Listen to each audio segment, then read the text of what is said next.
Welcome to See Master Live number 37.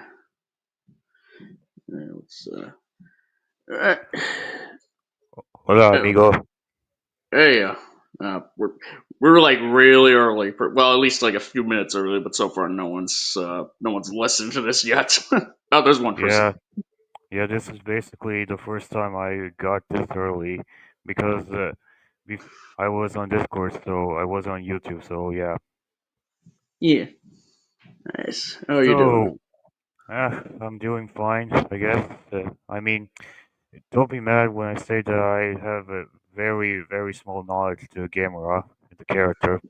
If you That's want to okay. know, if you want to know, my first introduction to Gamera was the episode of Death Battle where Gamera fought Godzilla. Did you watch that? No, I haven't. My first experience with Gamera was actually and I think I've said this before, but it was like watching the like American versions of like a couple like the Showa films, but they were like a cheap, like low quality DVD sort of copies. But Yeah, I mean that it was like years and years ago. Um, I know it was at least Gamma versus Guiron, and I think it also Gamma versus Viras. So yeah, so I have some Oh, yeah. experience, a little bit of experience up until now, but yeah, that's what we got. Also, Hi. Ew. hey, what's up? Also, if you I'm want just to know, sending. I'm just sending this out to my friends. So. Cool. today I watched Firewood's Media's video on Godzilla vs. Megalon and how it's kind of an underrated masterpiece.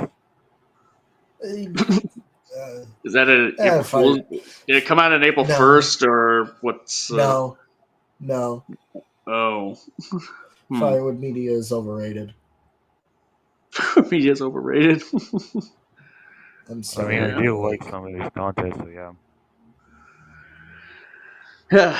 uh, uh, right before starting this stream, I pretty much had watched like at least a good chunk of like that video from Capital O on Nosferatu that I guess Black Rooney kind of shared on Discord. Mhm. Yeah. Yeah. I mean, like what I've seen of it, which is like a good chunk of it. Like it's not quite as bad as Adam does movies take on Nosferatu, but Oh God, no. I definitely have Oh God, questions. no. I definitely think it could be something to go over and cover at some point in a future stream for sure. Because Okay. I'm a Yeah, I As little was for thinking. me, Yeah, I was thinking a similar thing. I watched a pretty bad review of someone defending the newest Devil May Cry series. hmm. All Oh, right. okay, we got Just. another person here. We got GST. G. The famous Heisei Gamera hater.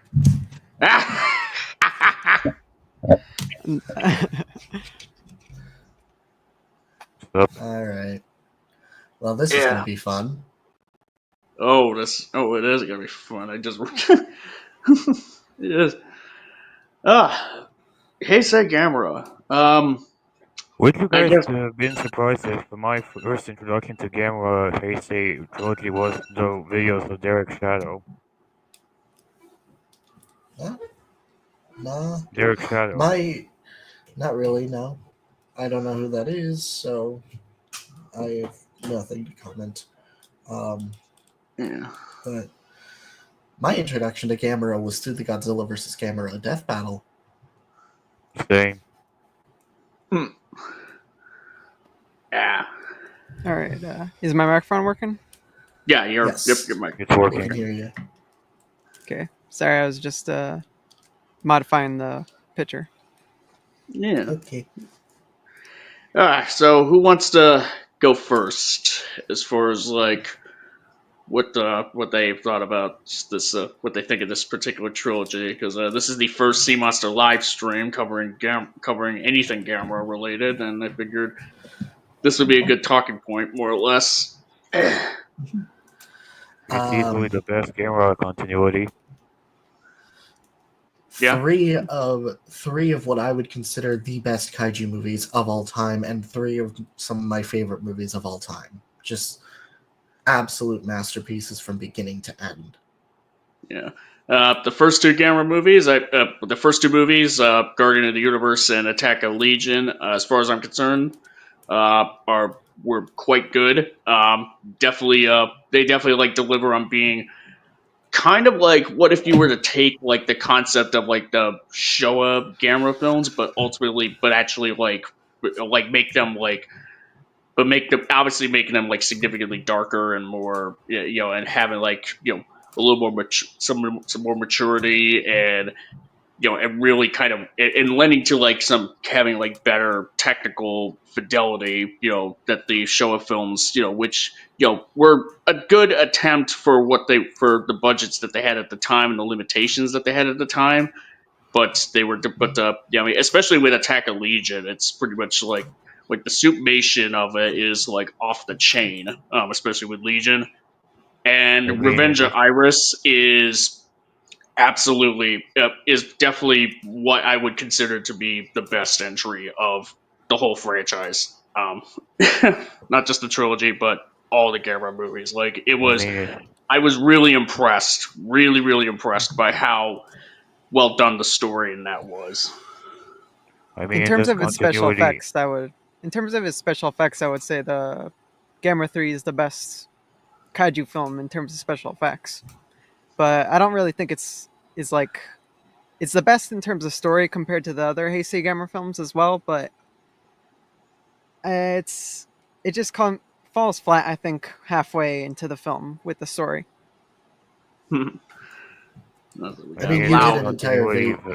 he ain't Hello. no friend to all Hey, children. dude. Yep. Hey, dude.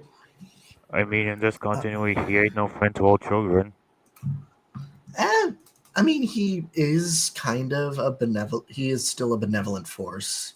Well, they kind of That's make it much more gray for him in that front with the Heisei films, because like he's yeah, still ultimately a giant yeah, but monster that could there's still potentially love. orphan some children, which is what Revenge of Iris kind of puts forth. Is like, oh yeah, like there could like a kid could easily have lost their like essentially Gamma 3 does what kind of like actually like brings attention to like a thing that the Showa films and even like the first two films weren't really like that, like something especially the Showa films don't even dare to try to touch. It's like, what if there's like you got like children saying Gamma is a friend of all children. It's like, what if you found a kid around there that pretty much that just became an orphan because of Gamera, and they pretty much despise him for it. And Gamera 3 actually kind of essentially like tackles that sort of perspective. Um, Yeah, while still having it doing it in a story where of like what happens when that fear that sort of like what happens when to someone when if their grief like gets like just kind of consumes them, like yeah, what have you.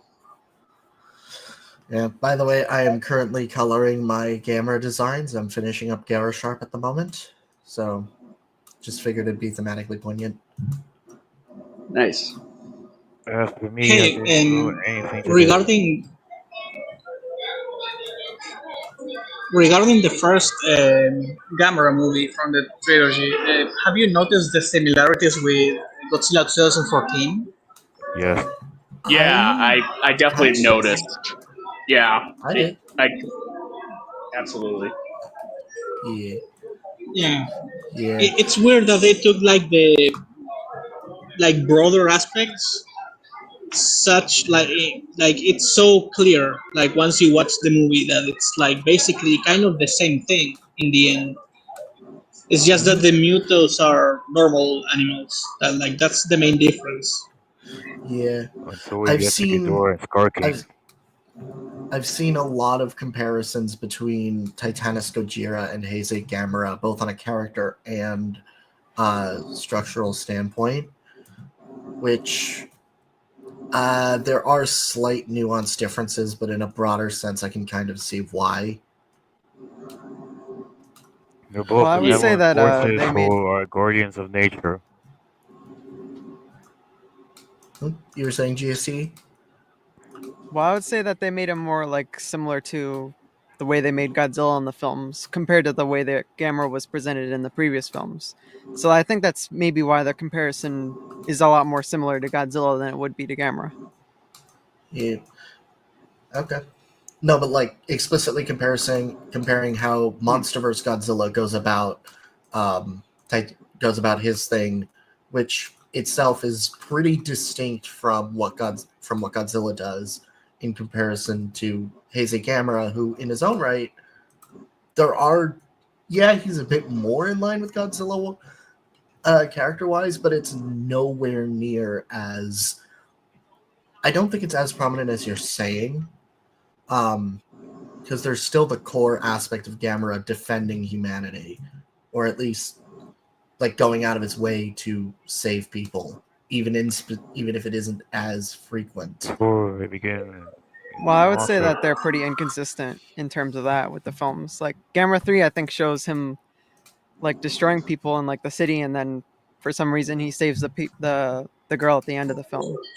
Yeah, exactly. It's a little bit odd, but That's like I feel like Or like the Gamera 1 showing him walk through the city instead of flying over it, and then I think that him for some reason inconsistency. saving the I people. think that inconsistency is the point, though, because Gamera is portrayed even in the original film. It sort of harkens back to his mentality in the original film, where there is a hint of benevolence, but it is nowhere near as prominent as it would become. doesn't show. Yeah, Yeah, I and agree hey, with I it's agree with kind that, of also, but like I agree I with was that going in the to, first film. In the first film, I think it showed that mostly, but the third film completely goes against that when he basically puts his arm on the line, literally, to save the girl, and I think it which could be a little bit like how That's sometimes like okay. you won't always feel bad when you like when you step on a bug. You don't always feel bad, but sometimes you like try to avoid it. Like maybe it's not in his mind like 24/7, Yeah, but when he can do it, he because doesn't. he's not Uh, focused. Because in that second, he's not focused on saving humanity. In that second, the reason he jumps in for Ayana is because Ayana was specifically calling for him. Like she was begging for help. Gamera was recovering, and now he's finally responding. okay, can I ask something? Can I ask something? Yeah. Go ahead. I was trying to say, guys, what are your thoughts on the monster designs, specifically Gyarados, Legion, and Iris, their designs?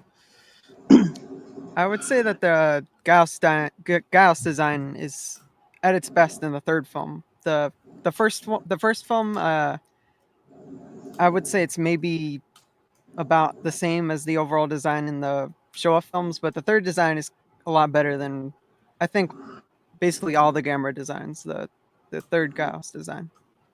Hmm. I would say I think like like in the case of like the Gauss designs in the first Gamera film, I would say it is kind of lends to how like it's a bit of a rocky start because like the small Gauss designs, from the first movie, real, like don't really look the best, especially with the eyes. Like they look very googly eyed, kind of, pretty much. But as once there's like an evolution progressing with the one Gauss that's surviving, and it kind of like evolves more and more, gets bigger and bigger. Like it looks a lot better.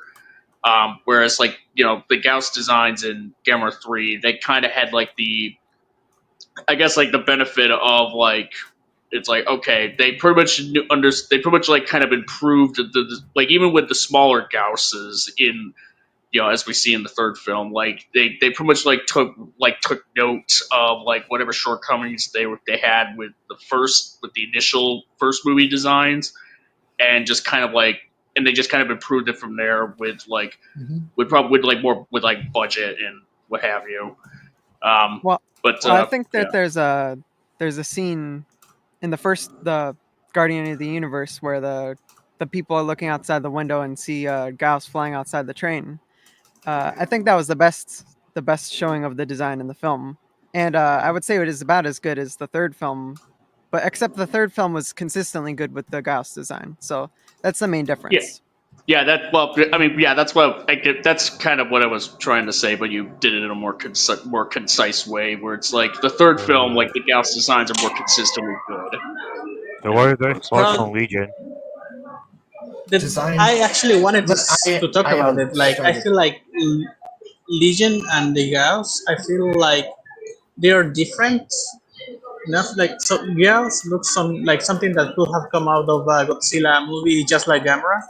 Legion looks a little bit like something that could be in Power Rangers, not in a bad way, or like Super Sentai, something like that. It's a little bit more stylized, and I feel like then when you go to Iris looks completely a little bit too unique, to fit in the I've seen universe. Like, I I've understand. seen people compare both Iris and Legion to Evangelion creatures, which makes Yeah, sense when you a little. consider Shinji Higuchi was in here. I would say that Legion is actually pretty similar to a lot of Heisei Godzilla monsters. Like you have Biolante, you have Batra Larva, you have Yeah, the Yeah, Destroyer's crab monster form with the arms and stuff. yeah, Yeah. yeah. You can definitely see that, and then Iris just goes full. Iris, I think, just screams Evangelion when to me, you actually actually, look at it. Evangelion can be a little bit more abstract. Iris, to me, like, it really does remind me of something that will come out of maybe Power Rangers. And again, Mm, like, I understand some people hear Power Rangers and they might think that I'm saying that as like it looks like shit. But like, take the best that a Power Rangers villain could be. I think that's what Iris is. But still, it looks like a Power Rangers design to Uh, me. I disagree with that. I think it mostly is a lot similar to maybe like a monster that would be in like GMK or something. I think it would match pretty well with Iris. mm, that Hmm, I think it's I'm probably. not I think it probably. sure. I disagree because when you actually look at It, GMK's design philosophy, like Iris definitely comes across as more sci-fi in comparison to that. yeah, like the lights, the bright colors, uh, Yeah, like the metal armor. It's weird. Again, it's yeah, not bad. It's just that I feel like it's a little bit. It stands out a little bit too much from everything else, mm, and it's not necessarily bad because it's the first like mystical monster, I guess you could say. So mhm, conceptually, yes, it fits in GMK, but design-wise, like visually, I feel like it doesn't really fit with what we've seen before. yeah. Yeah, So, agree. yeah. So what are your guys' thoughts on the soundtrack? Kawatani, my goat. Yeah, the soundtracks through the three films are pretty solid. Definitely throughout. But I would say the third film kind of sticks out to me a little more. It kind of sticks out to me a little more, mainly because of like how much, like more subdued it is, especially with the theme of like Iris, pretty much. That kind of in a way it kind of sounds a bit like Ghidorah's theme in GMK almost. Maybe like maybe it's because it's like more pulled back compared to like like the first two films or especially the second film, which is like have like more bombast to them. Um, Yeah. like but they're all pretty solid. I would say that the third film is the best music, mostly with like the scene where Gamera's fighting Iris in the sky, or the ending scene with the sad music. I think it was all pretty good in that film. The other film's kind of a little bit too, I don't know, not memorable enough and not fitting as well with the scenes as the third film. I think the third film does well in pretty much everything except for its story, which I don't really like the story, but Well, I mean, Yeah, I probably like the fighting. sorry, you go ahead. Okay, I'll be fast. Like the fighting music, I feel like it's way more dramatic, and tense in three than in all of the other ones. And as he had said, like, yeah, the ending theme is, I think, the best of the entire movie. Yeah. That's all. Dun, dun, dun, dun, dun. Yeah, that ending, it just that ending to me feels like a triumph, which is what um which is what it's supposed to be. It feels like triumph, but it's also fucking painful. Like it's not like an easy triumph. Like you can feel that this fucker Yeah. is missing an arm. Yeah, like it goes Yeah, so slow at dude, first. dude ripped Yeah, his arm off. That's gonna I that's gonna stick with him. I think that there's no better ending in any kaiju film than in Gamera 3, and it's 50% just because of the soundtrack along with the visuals. I don't think there's a single Godzilla movie that has a better ending. To be fair. Hmm. Yeah. Well, I think it also plays with the music at the end of the film. The Gamma 3 is actually kind of similar when it gets sort of sad and stuff. It's actually very similar to to the the death music of Mothra and Rebirth of Mothra. If you actually listen to them both, there's only like a few note changes, and that song actually sticks out in this film. And I think it plays well with a certain scene of making it not seem exactly like a triumph, but more of like how much did he lose or something like that How much win did this he battle. lose, and how much did he lose, and how much of that will he keep? Yeah, basically, what did it cost the winning the fight? Yeah. So can Sorry, we I'm talk just about the trying to. human cast? Good humans. Yeah. Good humans. Ayana Hidesaka is my favorite human character in the kaiju genre.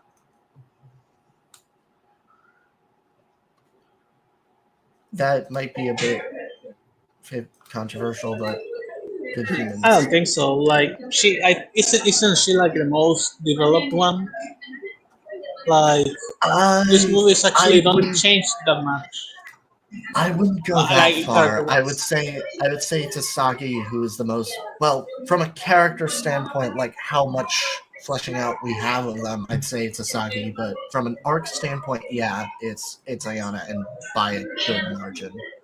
Yeah, like Yeah. Ayana pretty much has like the strongest arc within a is the best character within an individual entry in this trilogy. But yeah, like Asagi is definitely the That's best Steven Seagal's recurring. daughter, by the way. Hmm? Yeah. That's Steven Seagal's daughter, by the way. Yeah. Oh, Which is just That's yeah, insane. Super funny. Yeah. yeah, I would say yeah. that That the just makes best it. character is Inspector Osako. I think he's the best character in all the films, but Okay, valid. in and He's the guy that always finds the monster first, right? Is that it? I didn't hear what you said. What'd you say? Is he? He's the one that finds the monsters first in every movie, right? That and then they did like an in joking GMK. Is that it? It's just that I forgot some of the names. Yeah, yeah, that's him. He's the inspector. The yeah. Well, he plays a different role in every film. I liked him the Yeah. most in the third film because in the third film I didn't really like the characters that much, and he kind of just sticks out more as like kind of bringing life to the characters more compared to like and I think it's a really huge contrast to the characters, which I won't Okay, I'm explain too much curious. here because I don't really like the characters that much, and I know that most people do. So yeah. I'm curious though. Like, no, no, because this is a discussion stream. You can explain. Yeah, Go it's on, man. fine. Well, I would say that Ayana is a good character, but the ending kind of ruins it. I think that the way that the reason that they gave it for it kind of like basically comes out of nowhere. It's basically, I think, like they have Ayana want to become like the connected with Iris, and then all of a sudden she changes her mind, and I feel like the ending kind of felt like too rushed and didn't really make much sense. I feel like having the characters more focused on maybe actually telling Ayana that Iris killed her adopted family so that she wouldn't have to find out from like once they were connected and stuff. I feel like it doesn't really make much sense, and the characters that are in the scene don't really act with any really logic compared to like really like even the previous films. I feel like they were like a lot smarter and stuff compared to what was shown in the final film. Yeah, no, I you're think a right. part. Honestly, yeah, you.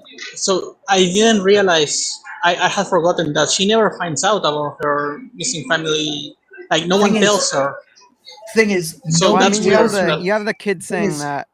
I think thing is like at no the bedside of Anna, he said that Iris killed them all or something. But the main characters never actually tell her this. And what they thing do Yeah. is say is that thing is Iris could be like killing other people and stuff. Except they didn't really bring up her family, which they did thing build this is up earlier in the film, which is something that I no didn't like that they cut because I feel like it was like a big it was a huge storyline in Yeah, the film. I it's think. like the only people Yeah. she has. Yeah, exactly. And it's the not like problem is they're that mean to her. let me can I speak? The thing is Yeah. with Ayana, nobody else beyond the child knows, and when the child does tell her, she's unconscious, so she wouldn't be able to know about it. As well as that, there's an urgency that the monster that is going after her is in the area, so they wouldn't really have the time to tell her about it, since they're more Uh, focused on getting her out of To, the city.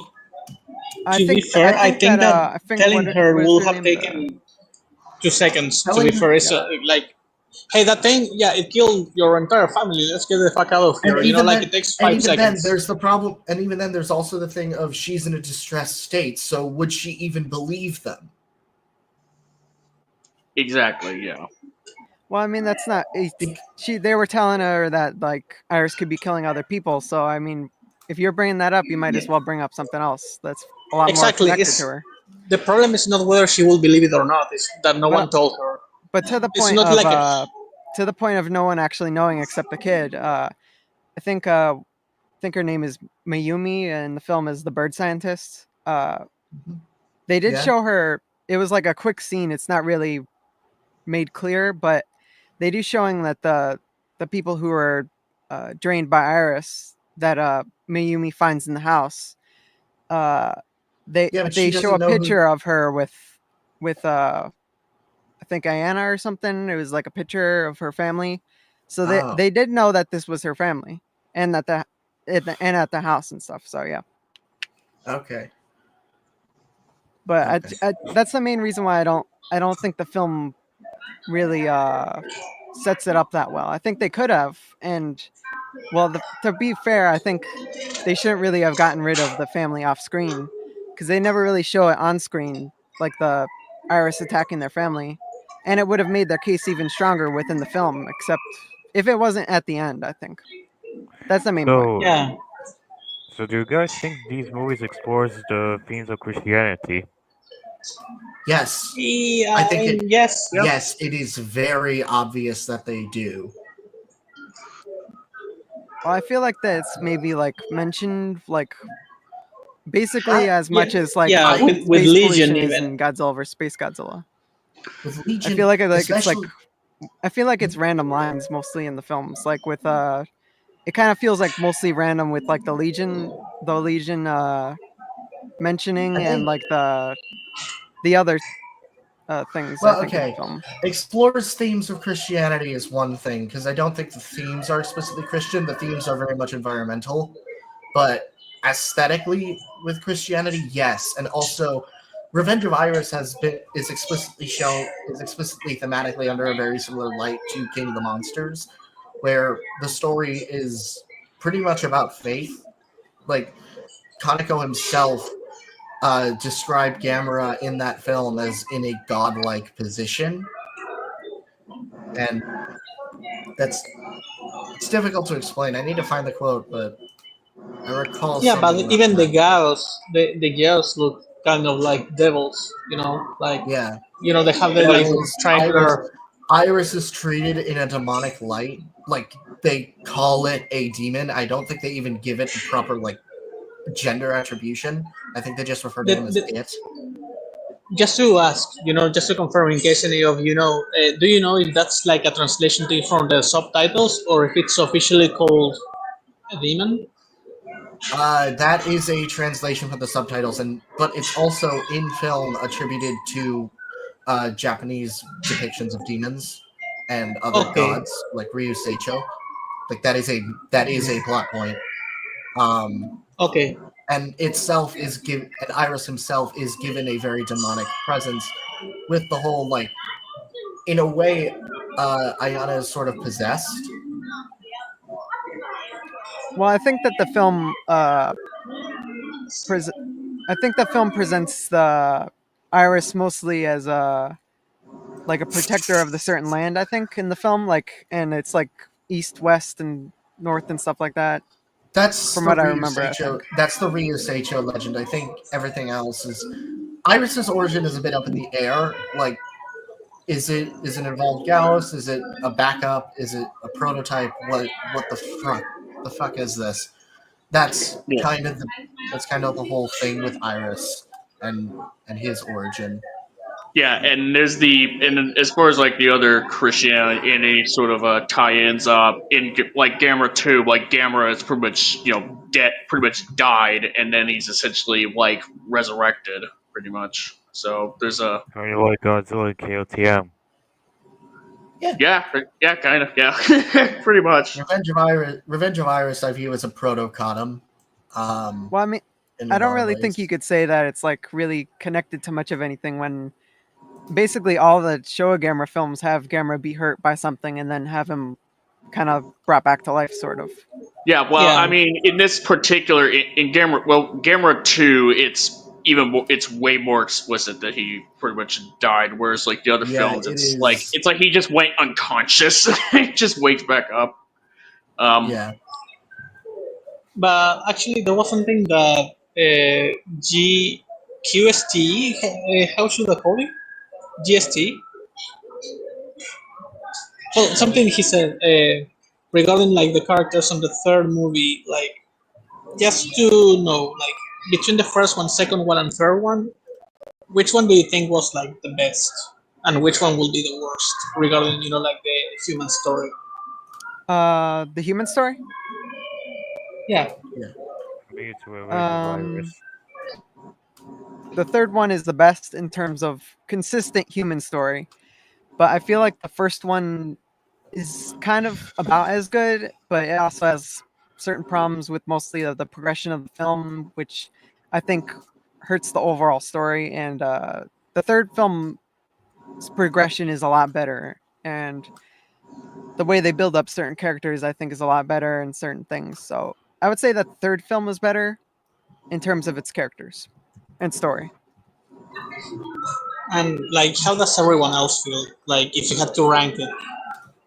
For me, it's Um, Revenge of Iris is number one. The first movie is number two, and the second film is number three.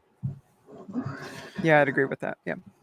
yeah. I You go ahead, Minecraft. I do agree with Revenge of Iris being in third place. I think the second film is pretty underappreciated when it comes to its characters. Um, yeah, I agree they're not as fleshed out as Guardian, but I find them about as engaging. Yeah.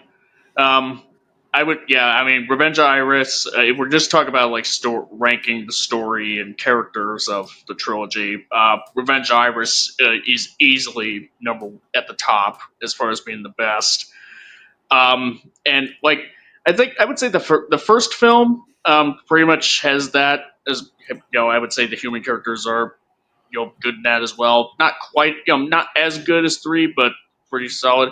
Um, and the same thing I could say, same thing can be said for Gamera 2, Attack of Legion, but I probably would say the story, kind of like the story of the human characters, while still good, just not quite as good when you kind of like get into the minutia and the details there. But I definitely want to. I mean, the reason why it would be a bit of a toss up for me between which one I prefer between the first and second film.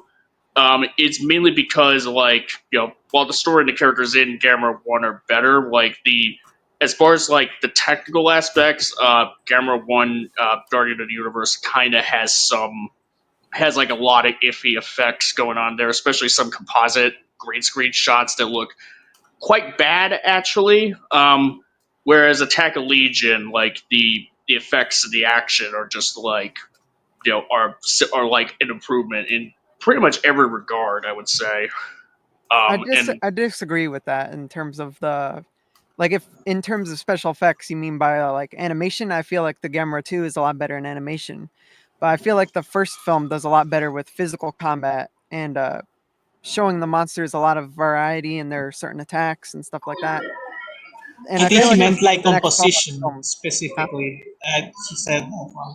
And it's true that the green screens are a little bit bad at times, but yeah, like the practical effects are still better, I think, in these three movies than in any of the Heisei Godzilla movies. Oh, But yeah, definitely. like the Uh, composition, okay, I like they actually wouldn't can go. I Well, I can't disagree say. with something and that. put it. Yeah, I partially agree with GST on this. I wouldn't go that far, considering Destroya is the thing. Biolante is probably one of the most impressive suits in the Godzilla franchise, and even then, I would argue Legion is about as good as What about Biolante, Space Godzilla? maybe better. Space Godzilla is a traditional suit. I'm Sorry, sorry, Space Godzilla. my stream lagged for a second. What did you say? I didn't hear it. I don't think Space Godzilla is as impressive as people say. I like him, I but I think he's a little overrated. Well, what do you mean, Yeah. the special effects in the film or the actual monster Space Godzilla? I think Both. his roar is Both. stupid. I think the actual monster from a character standpoint is pretty cool, and I just think I think the original film doesn't do the best job at establishing him in a character standpoint in comparison to the comics, but also that's partially because the comics go about it in a different way, and have more room to work with, so there's that. But also, when you stop and look at some of the effects, it's kind of like, it's far more grounded in a similar way to the other suits in comparison to something like Biolante or hell, even Destroya. Well, what do you mean by that? I don't really know what that means. The grounded. It's difficult to work with. It's difficult to explain, but oh god, I can't word it. But Do you pretty much mean that? Do you pretty much mean that the suitmation for Biolante and for Destroya is like a lot more elaborate than something like it's a lot more Space elaborate, and Godzilla? I would say far more impressive. Nowhere Well, near I'd nowhere completely near the disagree niche. with that. I'd say that I Biolante think is the Space least elaborate Godzilla's suit. suit in the franchise. I think. I think Space Well, Yeah. Godzilla's. well, To can you be consider the fair, puppetry pretty much for the vines and all that for Biolante? Like it's yeah, kind of a Well, the vines Sure. are controlled by people. Like mostly, they do close-up shots of the people holding the vines. The other scenes, yeah, the most elaborate thing Biolante does in the film is shooting acid and moving on a track, which yeah. Godzilla Jr. And the does thing that with the is, animatronic. and to be fair, I think that a lot of people that think that Violante is like fucking awesome when it comes to the technical stuff think that because of that one shot, where she's like on the track and she moves and like and to me, like that shot Oh no, loses it's all its not. power For me, when it's for me, repeated it's not. because It's not that. It's just the fact that they had so many people to move her. The fact that it took so much effort for her to move. And the fact that the design itself is so intrinsic and uniquely crafted in comparison to me. Like, I'm sorry, but Space Godzilla is cool. He's cool, but it I just, think his roar something is about him stupid. isn't. I don't hate the roar. I just think something about the design isn't really working for me, the thing and is, like and when that's I was partially talking what about, breaks the immersion. Whereas something like circling back to Heisei Gamera, Legion and Iris, just Legion especially is such a unique and well built. Just it's I can't help but think of some of the classic Ultraman kaiju like Doragori, where you have such elaborate and creative building, like such elaborate and creative designs and work and suits that have so many moving parts to them. Well, Biolante yeah, doesn't really the have any of thing, that. exact what I was trying to say when I said that I think that the monster action in these camera movies is better than anything in Heisei. I meant as in Violante, it's you make her work with a lot of close-up shots. You show parts of her individually, but most of the time she's just standing there and opening her mouth. She's not really doing much. And the thing is, you could say the same for Legion, but Legion was being a slightly immobile character, because of the suit also being so complex. She never, like her actions are still engaging, like she's constantly changing the effects. used for her fights are also great. Like that's what I meant. Like Violante can be. Honestly, I love Violante, but I'm not talking about the design itself. I'm talking about how well executed it is on screen, and you can make her as good as you want for the design, but that doesn't change the fact that she doesn't do much that's like so impressive. Like technically the shots, like I think the most powerful one is again the one where she's running because you see all of her move at the same time. You don't see just a little part of like two vines and then her mouth opens. You see the whole thing. I think that's the most impressive thing. And again, they kind of ruined it by using the same shot twice, which like completely breaks. Uh, there's a word for that. Continuity. Yeah. Immersion. I think the main problem is with substance in the film. I think Biollante doesn't really have substance. Like in the most of the fight in Godzilla vs. Biollante is Godzilla and Biollante roaring at each other. I think like around 13 times in a row, and and then you have Godzilla vs. Space Godzilla, which it goes right to the fighting, except if you don't count like the beach scene of Godzilla walking on the beach. I think a lot could be said with Godzilla vs. Space Godzilla, with it being slow and like lacking proper pacing and stuff in the fights. But I like to focus on the substance of the films with what they show with the monsters. So when people say Yeah. that God's like Space Godzilla doesn't do anything in the film, that's like objectively false.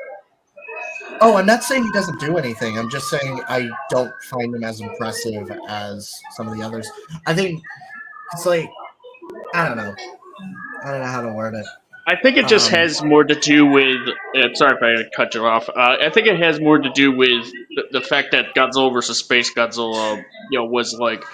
It seemed like they weren't entirely sure what to really. It seemed like they weren't entirely sure what to do with it because it seemed like they wanted to save for like it seemed like it seemed like they wanted to do Godzilla versus jump into doing Godzilla versus Destroya, but they weren't ready yet for some reason. So they just decided to do Godzilla versus Space Godzilla. Like there was like some shifting around in terms of how they would want to end the Heisei films, and Space Godzilla just kind of seemed like, all right, this is kind of like a filler sort of movie, so let's not get too crazy with it in terms of what we want to do pretty much with it story wise or even just sort of action wise.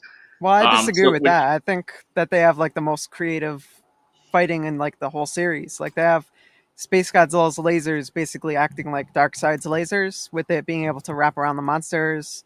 You have him being able to pick up monsters with his whatever energy stuff, and then you have him being able to hover around the ground. Which I'll actually mention that I think the Gamera 2 copied like Space Godzilla circling around Godzilla and shooting lasers at him. I think that was sort of copied, but we're talking about Space Godzilla. But then you have him like shooting crystals at Godzilla and stuff like that. And the most you have a monster like Biollante doing is running and shooting acid, and then having its arms do stuff. And the interesting thing is that Violante was actually going to do a lot more with her vines, but they made so many tests that didn't end up in the film that you end up with the most basic stuff she could have done. Like there's this prototype shot, basically, I don't know, a test shot of them using stop motion, which actually is very nice. But of course, by the time it looked kind of weird having it, in the middle of the movie. Like that shot is very nice and it's really dynamic. But when you try to do it with a suit, yeah, you're kind of fucked. Just like with Destroyer, I think Destroyer has its best scenes or most dynamic scenes in being like the crab form. But as soon as you put the thing like on its final form, it's literally a brick. It's a brick that Question: flies. Do you, is the Heisei Mega Godzilla suit actually metal, or is it made of a different type of fabric? It's plastic. it's plastic. It's not actual metal. If it was Yeah, actual like, metal, then they wouldn't be able to pull off anything. yeah. exactly. Those suits did actually cost a lot of money, which is it's actually interesting to see like the I think what's the Koichi Kawakita, the director of this Heisei Godzilla special effects, he talks about how making a monster like Mechagodzilla or Mogira is actually one of the most expensive things you could do in the film, and which is why Godzilla vs. Destroyer is able to have all those destroyer suits without it costing as much money. Because Godzilla vs. Destroyer has the least budget in the Heisei Godzilla films, yet they were able to have the most monsters because they didn't really have any mechas and stuff like that. So Yeah, I it's thought that funny was you pretty say interesting. that. It's funny that you say that that has like the smallest, that Destroyer had the smallest budget out of the Heisei films, but I mean, I guess it's a testament to how well that budget was used because of how really impressive that movie looks. Yeah, Well, it's all it about did the have a lot of filmmaking problems with because it. they even use Bandai vinyls, and you don't really Also, notice. is it true that this burning Godzilla suit was ripped up the suit that they used for the basic Godzilla, but they instead ripped it off? Is that true? It's not ripped off. It's they reused it in the next film. They did a lot of modifications with it, of course. With I think they changed the dorsal plates, they changed the face, but it's the basic suit of 1994, except they added a lot of modifications. I'm gonna go grab some breakfast. I'll be back in a bit. All So, right. But Like, to explain more about that, the all the Heisei Godzilla films reused old suits. You have Godzilla vs. Mothra reusing the 1991 suit for the volcano scene and underwater scene. You have Godzilla vs. Mechagodzilla reusing the main suit from Godzilla vs. Mothra for the scenes fighting Rodan, as well as certain scenes that might damage the suit. But the films each created a new suit for the main film, yeah, except for Godzilla vs. Destroyer. Godzilla vs. Destroyer reused the Space Godzilla suit, and they also reused uh, the Mechagodzilla suit. They reused the Mechagodzilla suit. Well, not the Godzilla suit used in the Mechagodzilla film. They reused it for the water scenes because the water scenes would be more detrimental to the suit and making it more like ripped apart and stuff. yeah, that's also something they didn't show a lot. But yeah, And like overall, I think that with a smaller budget, like all three Gamera movies are still like above all of the Heisei like Godzilla franchise as a whole. Like if you had to say on average which ones are like better executed, even with the first Gamera movie, I feel like the Gamera trilogy still wins, which might be a little bit unfair considering that it's three movies against like what, seven or something like that. So of course there will be like one where you're going to fumble maybe or something like that, but still, again, like it's like a fraction of the budget. So well, I disagree with that mostly because I feel like the stories overall and the way the films progress, as well as the characters, since those films mainly focus on those characters, I feel like they weren't really that well done compared to the Heisei Godzilla films, which mostly focus on the monsters and have more decent characters and storylines in the background. But they never, the progression of those films aren't really bad, other than Godzilla vs. Biollante, which I'll explain that later if it goes into that topic. But it's basically having what it's focused on be good, and I feel like the Heisei Godzilla films are a lot better due to them focusing on the monsters and doing overall well with them, I think. So, Hmm. how strong do you guys think is Heisei Godzilla, Heisei Gamera in terms of power scaling? It is not even uh, close. yeah, I think Gamera actually Heisei can, like if you don't go with the burning form, I think Gamera can shit on Godzilla, to be fair, because it always pulls out a Deus Ex Machina, which is the biggest problem I have with all of these movies. Like each and every single one of them has that. So to be fair, it will be completely in character that Godzilla like shits on Gamera, and then at the last second, Gamera farts magic plasma or something and blows him up. Like it will be 100% believable. So honestly, I don't know. Also, I hate power scaling. Well, I disagree. I don't really do power scaling either. I mostly focus on what the films show, which I know a lot of people don't like power scaling and stuff like that. So that's why I do like videos sort of focusing on what are things shown in the films and how these monsters would actually fight each other if you just focus on what is shown in the films, or like stated or something like that in the films themselves. So I think a monster like, what was I going to say? Heisei Gamera in the films was shown to be hurt by missiles, as well as the monsters he fights. Like Legion has its arm blown off by missiles, and overall, like the Legion crabs that hurt which is why I think Gamera 2 is the worst film, is not even close. Like, I don't think the Heisei Gamera films are much better than the Heisei Godzilla films. I wouldn't even say that they're better at all, but Gamera 2 is basically, for me, I think, like Godzilla 1998 compared to the Heisei Godzilla films. That's what I would say. That's harsh, man. Let's call the cops. And Let's call the FBI. Not in terms of its character. Listen. So not in terms of its characters and stuff, because the Godzilla 1998 characters are a lot worse in the overall story and the way they have the visuals of Godzilla.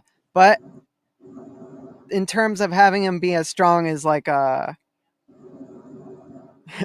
in terms of sorry, I was reading the comments. In terms of Heisei, sorry, I was just reading the comments again. But in terms of Heisei Gamera being durable, the original Gamera film showed Gamera being unaffected by missiles, having him be unaffected by all forms of weapons. Even nuclear bombs are not able to hurt him. And then to be able to beat him, they have to basically send him to space, which after sending him to space, he breaks free from that and automatically tracks back to Earth. Well, he broke The free Heisei from that Gamera because of films, an I don't really think asteroid show randomly Gamera to be hitting that him. strong, as is shown when he's knocked out of the sky by missiles, and even like normal jet missiles are able to knock him on his back. Yeah, but again, Deus Ex Machina stuff. Like, we don't know how Godzilla will react to that. Well, also, if anything, like sorry, I using the just entire remembered. energy of. Yeah. I just remembered why I mentioned Gamera 2 was mostly because the film goes against what is shown in the previous film. You have Gamera be able to absorb fire and absorb all these surrounding energies. I think it's even mentioned in the first film that he's able to absorb electricity, like from the power grid and stuff nearby. But Gamera 2 completely goes against this with it introducing, I think it's called mana or something. And then they have like they literally show Legion explode the ground around Gamera and have it like huge explosions and stuff. When the previous film set the standard that Gamera absorbs all this fire and stuff, and even the original Gamera films showed that pretty well, I think.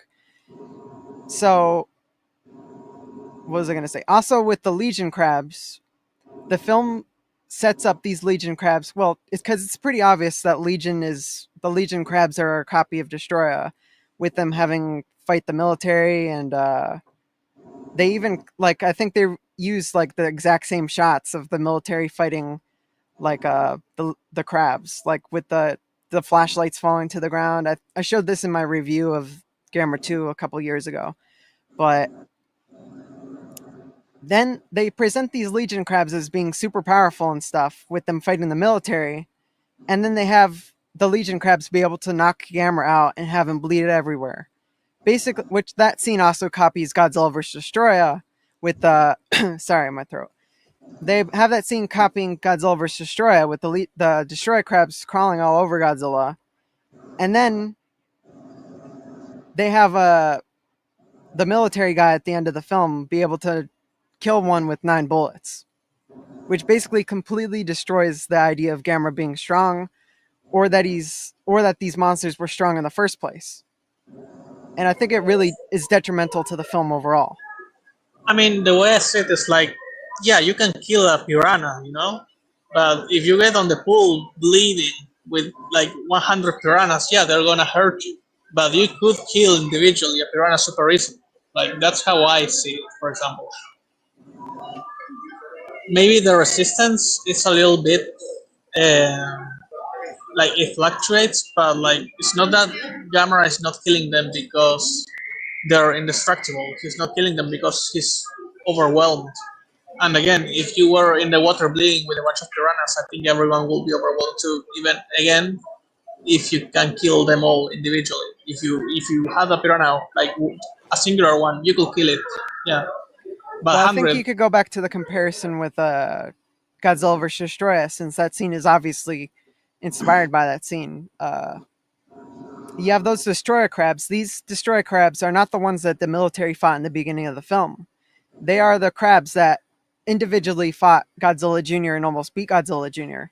And individually, they were able to take multiple lasers of maser tanks and stuff like that. These destroyer crabs, in the, I think it was their second form or something, they were not affected by bullets. And they were only affected by things like fire and rocket launchers and stuff like that. But other than that, machine guns and stuff weren't able to hurt them. And I feel like if you have those destroyer crabs, if you had those destroyer crabs, be able to knock down Godzilla or be able to make him bleed and stuff, I think it would portray Godzilla as being extremely weak.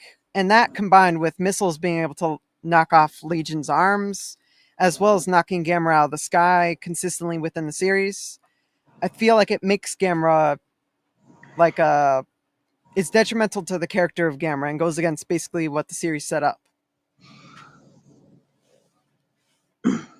That's just my thoughts on it. Hmm.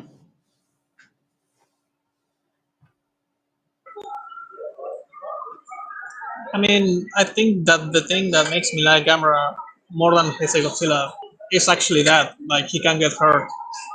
And yeah, Godzilla can also get hurt, for example, in like Godzilla vs. Mega Godzilla and all of that.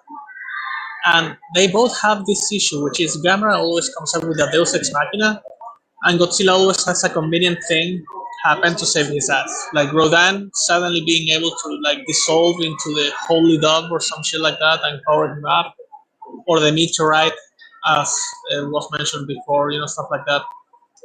So like it's yeah, but like overall, I like seeing that Gamera can get more consistently hurt.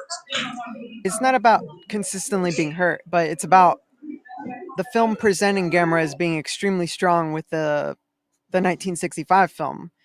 And then so it makes that those monsters that fight And Gamera are extremely 1965. powerful as well. Like with the Legion, they have the military be able to take out all the bugs with I think like a few missiles and stuff. And then so it makes it seem like these monsters that Gamera would isn't really necessarily exactly much more powerful than the military on baseline. Not with like his random power-ups. Like his random power-ups are extremely powerful. But I feel Yeah. like the film portrays the monsters as extremely weak, and I feel like it reduces their impact in the film overall. I don't know if it reduces it, but it's true that the second movie shows that him as being the most useful out of anything. Either it fits Gamera or Godzilla, like they're really good to the point where I think that maybe they could have actually killed Legion on their own. Like I don't know if someone else thinks the same, I agree with that. but Yes, I agree with that. yeah, I think what you were saying with Gamera being able to be hurt. The original films consistently show monsters being able to hurt Gamera, like to the point like it's not even close between Heisei Gamera and Showa Gamera. The Showa Gamera was um, like he was like on the brink, like every other film. Like he was like his arm was cut off, he was like stabbed and stuff like that. And yeah. The the thing is, I films, never watched the Showa movies because they're bad overall, Yeah. like in quality. So well, yeah. I'm I Not back. all of them, I mainly but if you have to like put them on average, like all of them in a single bag and say, okay, is this good or bad? I think that there's no way that it's worth watching.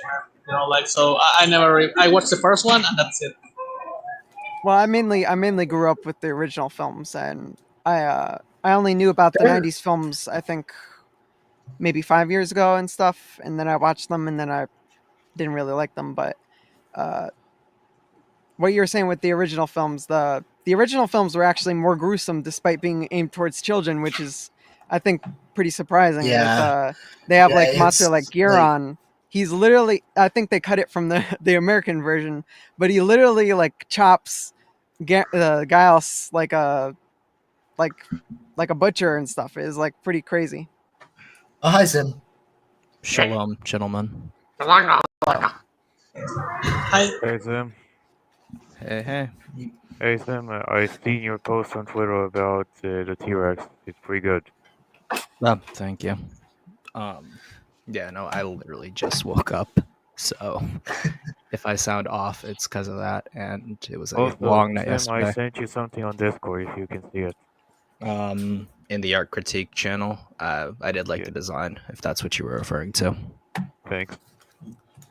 Yeah, I think like that is something. So with the Deus Ex Machina thing, that is something that needs to be taken into account because like Gamera does this a lot. Like it's a thing with the character. Like eating fire, flying is portrayed as so it can do that now. And then you have things like acrobatics. You have him straight up fixing a spaceship, jet skiing Virus. You have I think we so should many other like things. consider I would only say, because if we go to the show on Heisei, like I think it's going to be a little bit, like if we're focusing on the Heisei one specific, it's still bad. Like it's only 3 movies, but in all three he does this shit, and it's like it's fine if you And do it even in the then, middle of the movie, but if you pull it out in the last 5 minutes, I think that's the problem. Like that's even not the then, point where you do that. I kind Well, I of would would say that say it's in line. well, first off, what are we defining as a Deus Ex Machina? Like suddenly being like, okay, he can absorb the mana from the entire world and use it into an attack, stuff like that. Or he can make his arm regrow with energy, basically, stuff like that. Okay. So we can address the Banishing Fist first, I guess, because in the case of the Banishing Fist, what is the creation of the Banishing Fist? Like, what energy is being used there? Mana, I think, right? It has It's to be. mana, but it's not just any mana. Like, whose mana is it? I don't remember. I'm pretty It's sure been that like there was like a a. couple of months. It was from Iris absorbing Gamera's energy and then shooting it through his tail things. Yeah. So at least by the point of Gamera 3, and if I slur again, I'm sorry. I do probably have some kind of hangover, but when it comes to the Banishing Fist, it is Iris absorbing Gamera's blood and therefore the mana in his body to produce facsimiles of his fireballs. And since from as early as Guardian of the Universe, we could see that Gamera is able to absorb fire, and then in this case, not only is it fire that is created by his own like chemical faculties in this case, it's literally just redirecting the power that he had and then killing Iris with essentially what he would have done on his own accord in that sense. And the only reason why he was able to actually kill Iris is due to the surprise attack that he got the first time. So I would say like the only example of like a Deus Ex Machina in Gamera 3 in the fight would probably just be his second wind rather than him being So like it's randomly able to absorb mana, which is so he what can his mana. absorb power, okay, but how does he transform that into an arm? How can he We've transform it never into an seen arm? him do that. We've never seen him do that, but we've also seen him change and manipulate how fire like moves around his body. Because we'd seen him create 2 different types of plasma fireballs, as well as change the course of the fire around him in the refinery in Guardian of the Universe. So we do know that like some kind of manipulation of fire is Well, that's possible. mainly absorption of the fire. That's not really manipulation. Exactly. No, but here Yeah, it's like not just we're talking about absorption, but he's manipulation. able to change it in a way where it doesn't just like Well, that's not combine really into his changing. body. That's more of like absorbing, like sort of like Exactly, a it's look at not the the scene. same. No, story. if we can look at the scene too, so it's not just random absorption if you want. Well, it's not random absorption. It's purposeful absorption of the fire. Yeah, that then is what does around him. purposeful absorption mean in this case then? Yeah, but it's not No, like no, no, clay. Technically, It's not like you look, can make a hold on. hand out of it. Yeah. if but you get a vacuum, that doesn't mean that you can morph water into an arm. That means you could absorb it maybe. yeah, but you're and using suck it into like the. yeah, but if you're vent. using a vacuum, that's an external mechanism, not to you yourself. If you yourself can control water, or you can yourself produce water, then yes, you are able to manipulate water in different ways than someone who's using a vacuum. That wasn't really shown in the first film, I don't think. It is. I can. Hey guys, Even if it was, again, there's no way you can convince me can I that you say can something? make a hand out of fire. No, wait. There's no way you can convince me that making a hand out of fire that keeps the same form as the other one, it's not a Deus Ex Machina. Yeah, no. uh, Godzilla can do the same too. Like he can manipulate like energy and all of that. He never like replaced his spines. Well, yeah. Like he loses Well, his spines and then boom. Like well, actually, I yeah. Okay, shouldn't say that Gamer guys, because doesn't it's look guys, very completely useless in unrelated. that case. Should guys, we look at the scene? Yeah. can I say Yeah, something? Let's pull up the scenes. go ahead, Antonio. Say something real quick. Unfortunately I'm going to leave a little sooner than you think. So yeah, Okay. All right. As but well as also, what's it called? Another thing too is that but not before only we do, is it okay if we can review Firebreather someday in the future? I even posted a comment in the live chat. Um, Fire breather. oh the What the hell? the What the hell is that? it's the cartoon that like the cartoon movie that was on Cartoon Network. It's in the same universe as Invincible. Oh, Yeah. Oh, really? Yeah. Okay. I just want to bring a few scenes also. Okay, bye guys. all right. Bye. So, as well as another question I want to ask is why is it hard to believe that Gamera would be able to manipulate his own energies to create a facsimile of an arm with his own mana, but we can see Gamera morph his hands from like long sea turtle fins to fly, or refine his jets to create his spinning motion? I would say where is the disconnect there? Well, I would say I that understand what you're saying one at a time. because One at a see time. that. sorry. Yeah, you go first. Well, I would say that Gamera being able to change his wings is extreme on its own, but also that Gamera hadn't been able to show that he's able to morph his energy into anything in the previous films. I think that's the main point. And also Exactly. the first film presents the idea that Gamera can absorb surrounding energy, such as energy power plants being lowered with Gamera being in nearby areas. I think that's a similar thing. That doesn't really answer Also, that question though. it's the third movie. Like if Mhm. he could do this before, why can't he do it like in the other two? Also, one thing is that you because and here's the thing, and here's why I think that like you could say that there's leeway for all of this. I understand he's like bioengineered to have all of this shit, right? So you could say he was made so his arms can turn like into wing things. But the thing is, that's using his own arms. He's not like his arms didn't get chopped off and then they regenerated like Godzilla minus one. Like Mhm. he's made to do that, and you could say, well, he's made so he can use mana to regrow arms, and it's like, and you're telling me this on the third movie, Well, on the third one, where like the would be first the one, other nothing happened. instances? Where would be the instances you see of Gamera losing his arm in any of the Well, other two films?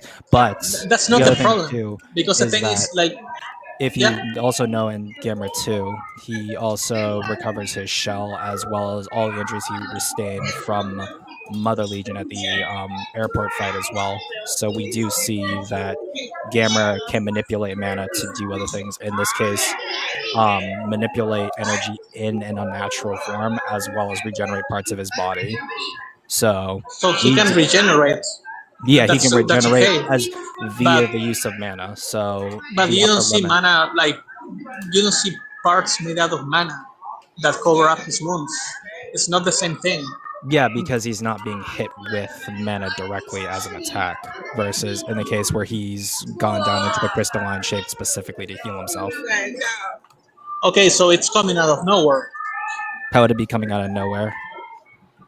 because he didn't do it before. You yourself are saying he had never done something like that before. Yeah, I because we've understand that never. there were no circumstances Just where he did because it. we do That not doesn't see it mean happen prior to a film does not mean that its appearance in a later film makes it a Deus Ex Machina. Because if, in the case of, we saw Gamera lose a body part and then get hit with mana-based energy and not regrow or not use it in a similar way to Gamera 3, that would be inconsistent, yes.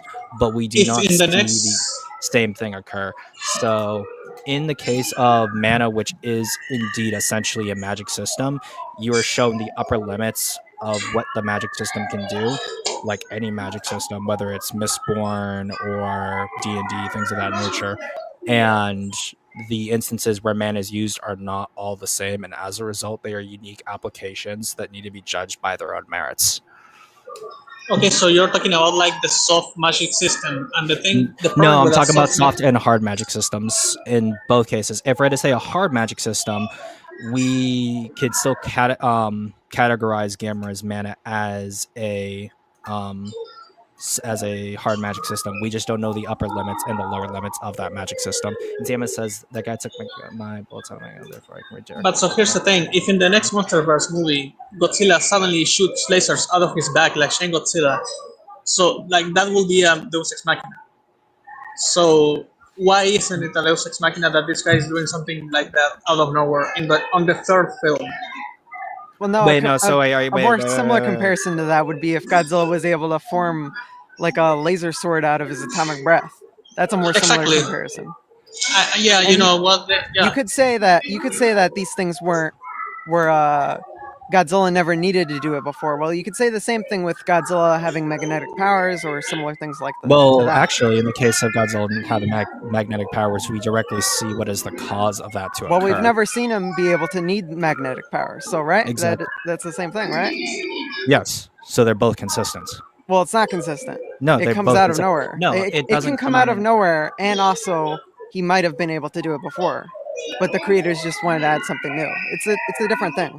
No, it's still the same thing. No, it's not. Like I don't see how it's the same thing. You think? Yeah. But I don't like because here's the thing. Like you can show me the scene 100 times, and you can say, "Look at it. It makes sense." See, like you're looking at it right now, and all I'm going to see is a Deus Ex Machina. He's literally making a hand out of mana. How on the third movie at the end, if he had done it at the beginning, okay, but you do that so he can like win. That's a Deus Ex Machina. Like I see the intention is to resolve the ending of that fight, so it's a Deus Ex Machina. If Godzilla suddenly used his atomic breath as a sword at the end of the next MonsterVerse movie, I will say that's a Deus Ex Machina. If he shot his atomic breath out of his back like Shin Godzilla at the end of the next movie, I will also say that's a Deus Ex Machina. So I'm not going to treat Gamera any differently because it's a Deus Ex Machina. You can say, like there's enough leeway. We can at least, if we see how the scene is portrayed or what is gained, what the process is done to gain those powers, then that would determine that in that case. Okay, he does it. He just does it. If he that's just it, because that's what happens in this movie. If he just does it, and what's the rationale? Like, walk me through it in a writing standpoint. He is about to lose, and new monster, whatever, Mark King jumps on him, and he just like shoots out of his back like no setup. So it's different from, for example, the aftershock back attack in this case, I assume. Aftershock back attack. I don't count comics. Sorry. So if we're not because they're not acknowledged in the movie. Okay. All right. In that case, if we're not going to count comics in this case, and he just does it, yeah. So there's no rationale behind it at all. Given we don't see anything that would be build up to it, there's no expansion or world building to explain the new power in any way, shape, or form. Yeah, like let's say that because here's the thing: if we say, well, there's leeway to say that he could do it this whole time. Okay, I get that, but again, if you do it on the last, there's always leeway to change something, but you then also have to, like in the film itself, if you justify it through the writing to explain why that occurs, then that's a lot different than just not explaining it and then presenting it. Which, like the Holdo maneuver in Star Wars, is a perfect example of something that has no build up to it, contradicts previous lore, and is just expected to be established as something that could have been done previously. Well, I mean, Gamera 2 does that with the mana thing, I think. No, since we know that mana was present and what was driving the bond for Asagi and Gamera Guardian of the Universe. No, I think that was the necklace, though. in that Yeah, film. which Yeah. was harnessing. Yeah, I Well, think it's not mana really. was Huh? there technically in the first movie. It's just that it wasn't explained necessarily, and you get the explanation in the second movie. Well, you get it in the third At film. the You get it beginning. in the third film. No, mana is explained in the second film. Yeah, on the because second that's one, Is it? it's as there. well as through we also see that certain applications of mana require certain actions to be performed and also have certain consequences to them. So the healing of Gamera through the use of mana causes his connection to Asagi, which is fueled by mana, to be broken. So that vein is essentially tapped, which then causes Gamera to fight Legion. And then by drawing on the mana, which is also explained to be essentially just in the like life energy around the earth, in that second film, he's able to use the chest beam, which would be another example of manipulating his body to use mana. And then at the end of Legion, we see at the end of Legion, they talk about the changes to the planet as a result, and then that's further elaborated on in Gamera 3 with the reappearance of the Gauss, which is also explained with the I think it's the Dreamcast or the Genesis. It's the game thing with the designer who also Dreamcast. it's Dreamcast. Okay, thank you. Yep. It's the beta version there. The What? beta game that he's Yeah. talking about. I think it being shown is different than it being explained. I It's think shown and Gamera. explained. That's Well, the thing. I I don't think mean- Gamera 2 does explain it. The third film And does explain. also, you could say it doesn't do a good job either. You know, That so would be because here's if the it thing: does a different. if If it doesn't do you- a good job, that's a different. Well, it thing. doesn't explain it in the second film with the mana. They I don't do. think so. They do explain what mana is in the second film. It's just Yeah, they elaborated do. on further in the third film. Yeah. yeah, I don't But- really but remember here's that. the So thing. it's Which scene was presented. that? We are presented what mana is in the first film. It is explained further in the second film, and then further elaborated on in the third film. So Well, I every mean, what scenes exactly like in the second one? I don't remember I that. was going to say that. It's Can we the actually the get the Asagi scenes? scenes Maybe? are where the mana is explained further because that's what she was doing when she was studying, was specifically learn more about Gamera as well as mana. I don't really remember. Oh, Is that what- Hi, Hey, Animus. Hi, Animus. How are you? yeah. Hello. Good, thanks.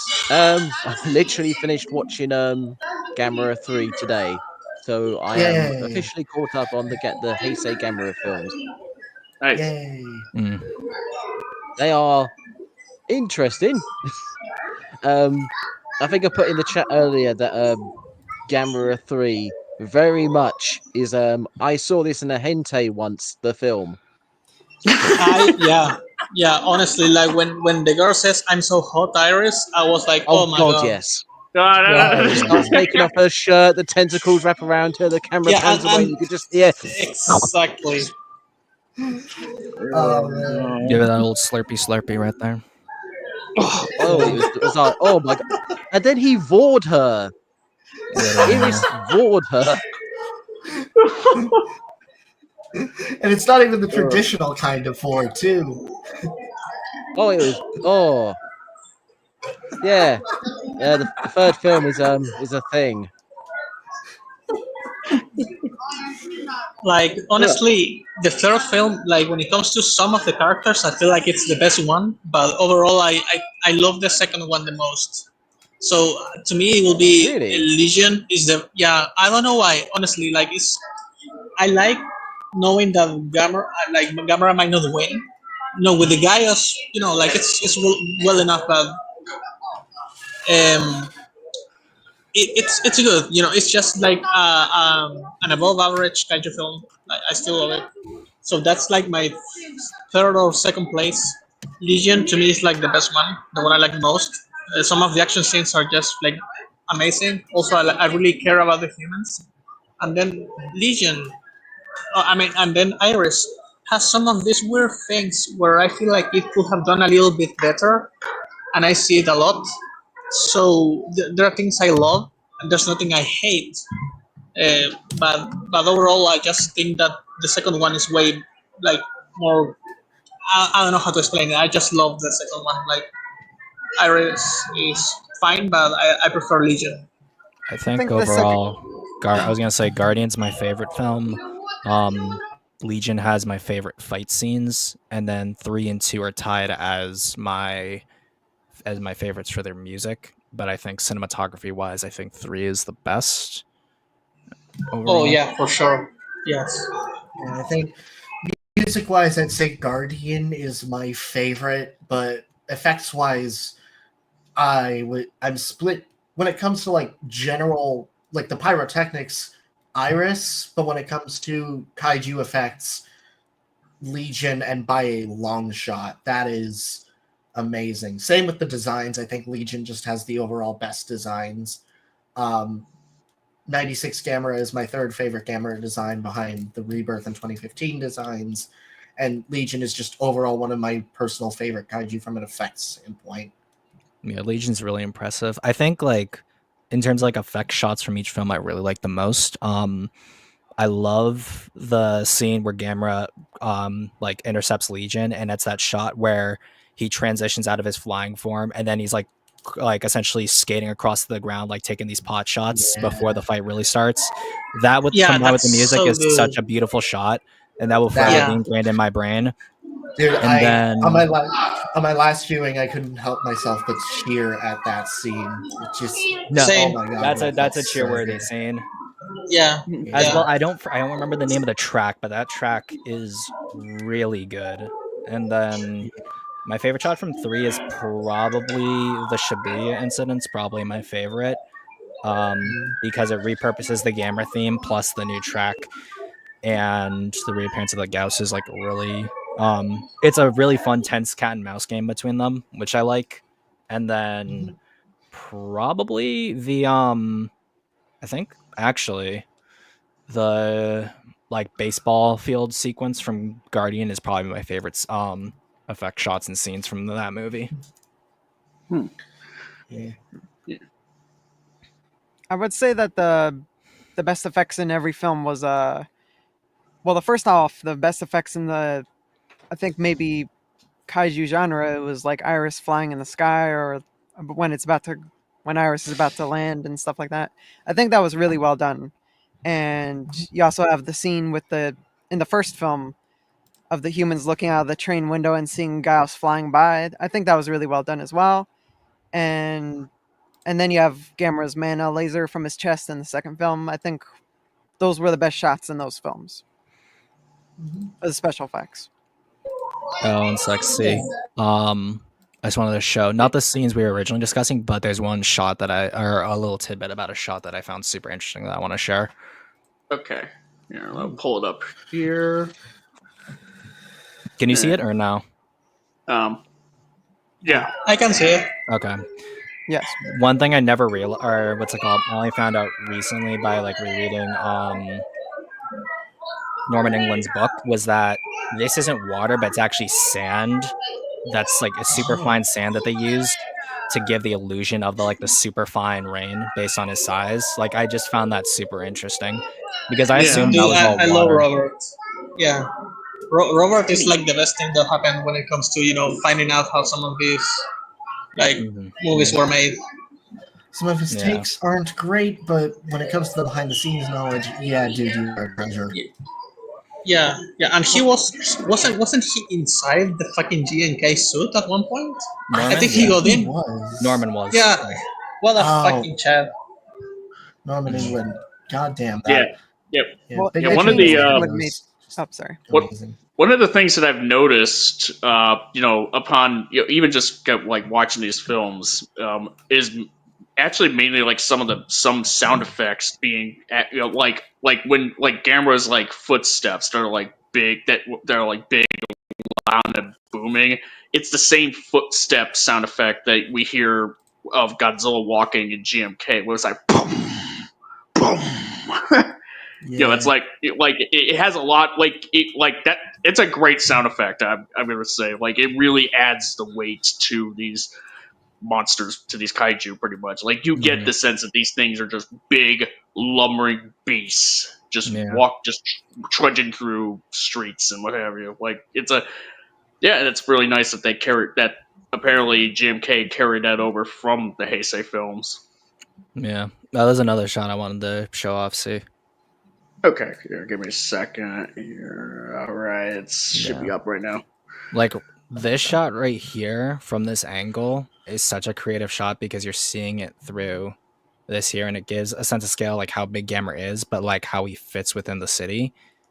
It's like Yeah. all of this is just super impressive to look at. Plus all the compositing that's done, like how the suit actor like raises the body up for the stomp. And this is from Gamera which 3. Gamera 3? Ah, Yeah. yeah. The Yeah. Shibuya I mean- scene was great, was like insane. I was like, God damn, like this, Yeah. like how brutal it was, pretty much. You rarely get a sequence like this in a kaiju movie, and that's Yeah. what makes it stand out. This think- almost feels like Yeah. a precursor to the Shin Godzilla shot in a way. Yeah. Or this shot think a right lot- here. Yeah. I think a lot of this scene felt in a way a lot like a mini version of Cloverfield. Like it felt about as harrowing, and I think it's partially because of the cinematography. Exactly. Yeah. Just Yeah, it makes so- me think of it pretty much makes me wish. It makes me think of like what maybe like GVK was trying to do with the Pensacola sequence, but obviously what that film with that film they had like something like, for example, like Godzilla shooting down a jet and it just crashes in front of like a crowd of people, and it's like for some reason it just looked like nobody was hurt by that, even though people should be burned alive and it should have been like shrapnel, like a whole bunch of people should have died from that. Whereas Yeah. this scene, like just Gamera like shooting his like not his like atomic, right but here. his- Like right here. This yeah, scene. right there. yeah, right there. Yeah, like you have- these are people. This is collateral damage, pretty much. Like Gamera isn't you even have the trying to wide- attack these people, but the You have Gauss the are like wide shot dodging and of- the wide shot of the Gauss just sweeping around the city as everything is just set on fire. You see the silhouette of people being chucked into the sky. It's crazy. yeah. I It's think the most creative shot in this this Gamera scene where we're talking about is the scene where Gamera's foot is stepping on the, I think it's like concrete or something, and then it crushes the people and it transitions to the Gauss scene. I think that is the most creative shot in that, especially Yeah. since it like tracks. I think it's very well done. It doesn't. What's it called? The compilation doesn't have that scene, but I know which one you're referring to. Yeah. Yeah, it's I right, mean, it's right before he blows up Gauss. It's pretty well Yeah. done. Yeah, I mean, Also, as somebody who kind of went through. Sorry if I interrupt you.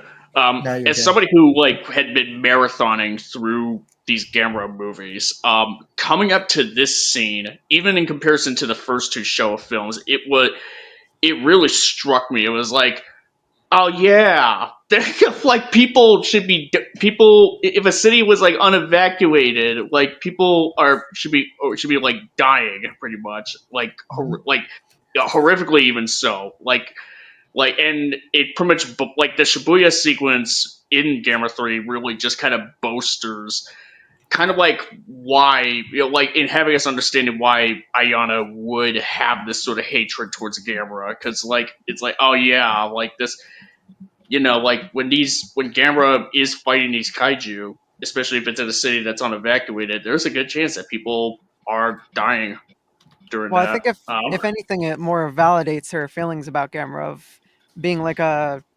destruction of humanity and stuff like that. I think it more validates her reasoning and stuff. Yeah.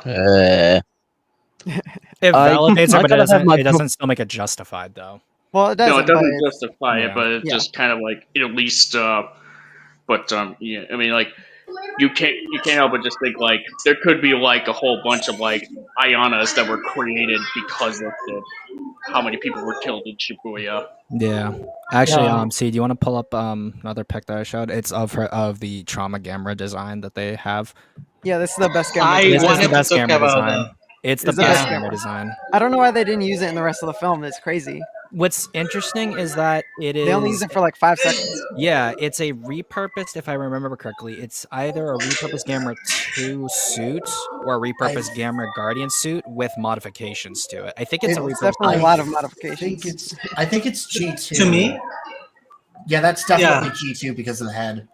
Yeah. to me, they should have used it more, not because just like because it's cool, it's like about how she Yeah, should see there it this is. thing every time she sees it. You know, like the first time she sees camera, like it should look like this, like it looks in her memories to me. At least it should have been used in those cases. Well, the main reason why I like this Gamera design is mostly because it sticks to the key traits of the original Gamera, with the more like square shaped face of it being when it's looked at from head on and stuff like that, and even the side views similar to the original film. I feel like the main Heisei Gamera designs, they're more like shaped more like the eyes too close to the front of the head, and a little bit Like more a twisted triangle with like instead the of that third film. square. Yeah. Like the third design looks kind of like a parrot, like the beak and stuff like that. It doesn't really the Nightmare Gamera is like, I would even say better than like any Gamera design. I think maybe. Yeah, Trauma I Gamera will always be my favorite out of the designs because I think that like it takes what like G3 has with the very spiny depictions, but it does it over the G2 design. But in a few ways too, it feels like the G2 design for Trauma is a little skinnier, but in like proportionally better ways. But this one kind of seems a little big, where especially with G1, he's very, very rounded. So like, Well, I would no, say it that just the problem with those designs is that they made Gamera too like his shell too wide and stuff, which is why I think that the original Showa Gamera designs actually look kind of taller despite being 20 meters shorter. yeah, Is it's because of the way they built the suit. mm-hmm. Is more thin Gamera, and his arms and his neck is a lot longer, which I feel like the Nightmare Gamera design follows through with that, even though not to the same extent. I feel like the even the way the eyes are shaped and like the way the eyebrows are and the whatever you want to call them, and the tusks. The Nightmare Gamera design is like really, I feel like a lot more faithful to the original Gamera than a lot of the other designs. I feel like, which is sad why it was only used for like 5 seconds in the film. Mm-hmm. personally, I like my Gameras trapezoidal, similar to the 2015 and Rebirth designs. Like, I don't know. There's just something appealing to me about them. I'm not the biggest fan of Gamera being overly spiky. I will say that like this is to me the worst Gamera design, Oh, especially definitely. the head. Which one is that? Then Already Gamera, said. it's the one that gets killed at the start of the Gamera the Brave. Yeah, Oh. no, that was sucks. I feel like the face Yeah. basically ruins the whole thing. The rebirth of the Gamera, I don't really like the whole body, like the way that's the like the design, but the face kind of like, I feel like it makes the design compared to like the original Yeah, I think and stuff like that. in this pose, I don't think it's as great, but when you see it in action in the show, it's like, I think it's also just partially because of the show itself, but he feels dynamic. He feels the most dynamic of any Gamera, and I think that's also partially because of the animation, but also just that this design to me feels feels like it's a brawler. This feels like how Gamera would fight. Like, Well, I feel like it's a lot similar to how more. Gamera would fight. Oh, sorry. I was gonna say that when it comes to like his, especially like these pieces here, with most Gameras, they have more of a fin shape to their arms, where in this case he has more boxer cut type of arms, which allows him to have more dynamicism in that aspect.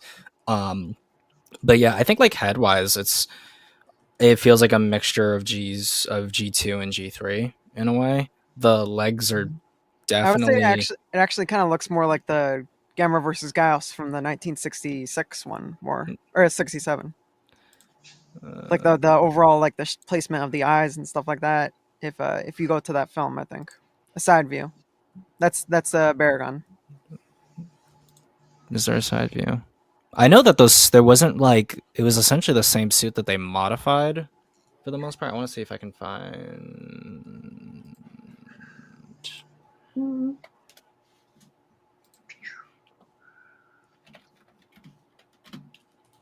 Versus.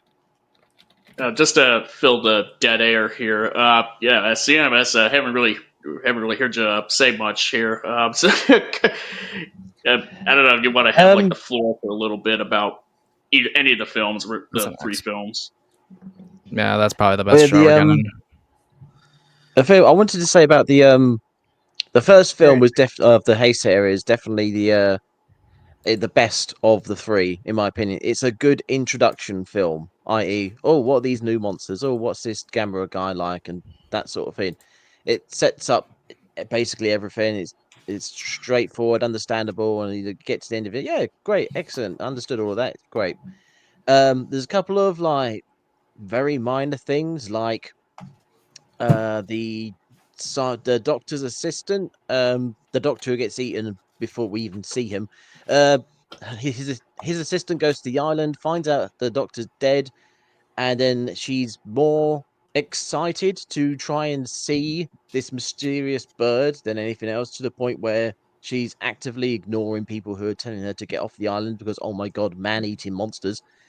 Um, but then it's I'm pretty sure it's the next scene she turns up in. Might be one or two afterwards, but very soon after this, oh no, I'm just going to ignore you. I'm going to go after the monster birds. The detective says to her, "Look, we need to do something about these birds." And she turns to him and says, "Can't you leave me alone? Can't you see that there's a bunch of people dying and I'm upset?" Sorry, what? I thought you were the one who wanted to go see the birds, despite the fact people had just died. It's it was quite it stood out to me quite a lot. And then of course the usual thing of I found this really weird as well. Is you got the government agent, I think he's the head of environmentalism or something like that, who's demanding that the Gauss be captured because they are incredibly rare creatures. Oh, there's only 3 of them, and they're very rare creatures. Then Gamera turns up, who is a singular creature and even more unique. And he's like, kill it with fire, blow it up. Well, I think in that case, it's more of him like actively destroying the city compared to Yeah. Gaius, who's more like affecting maybe like Eating one or two people. people. Well, one Yeah. or two people. It's It different eats than an like entire walking through a island. city.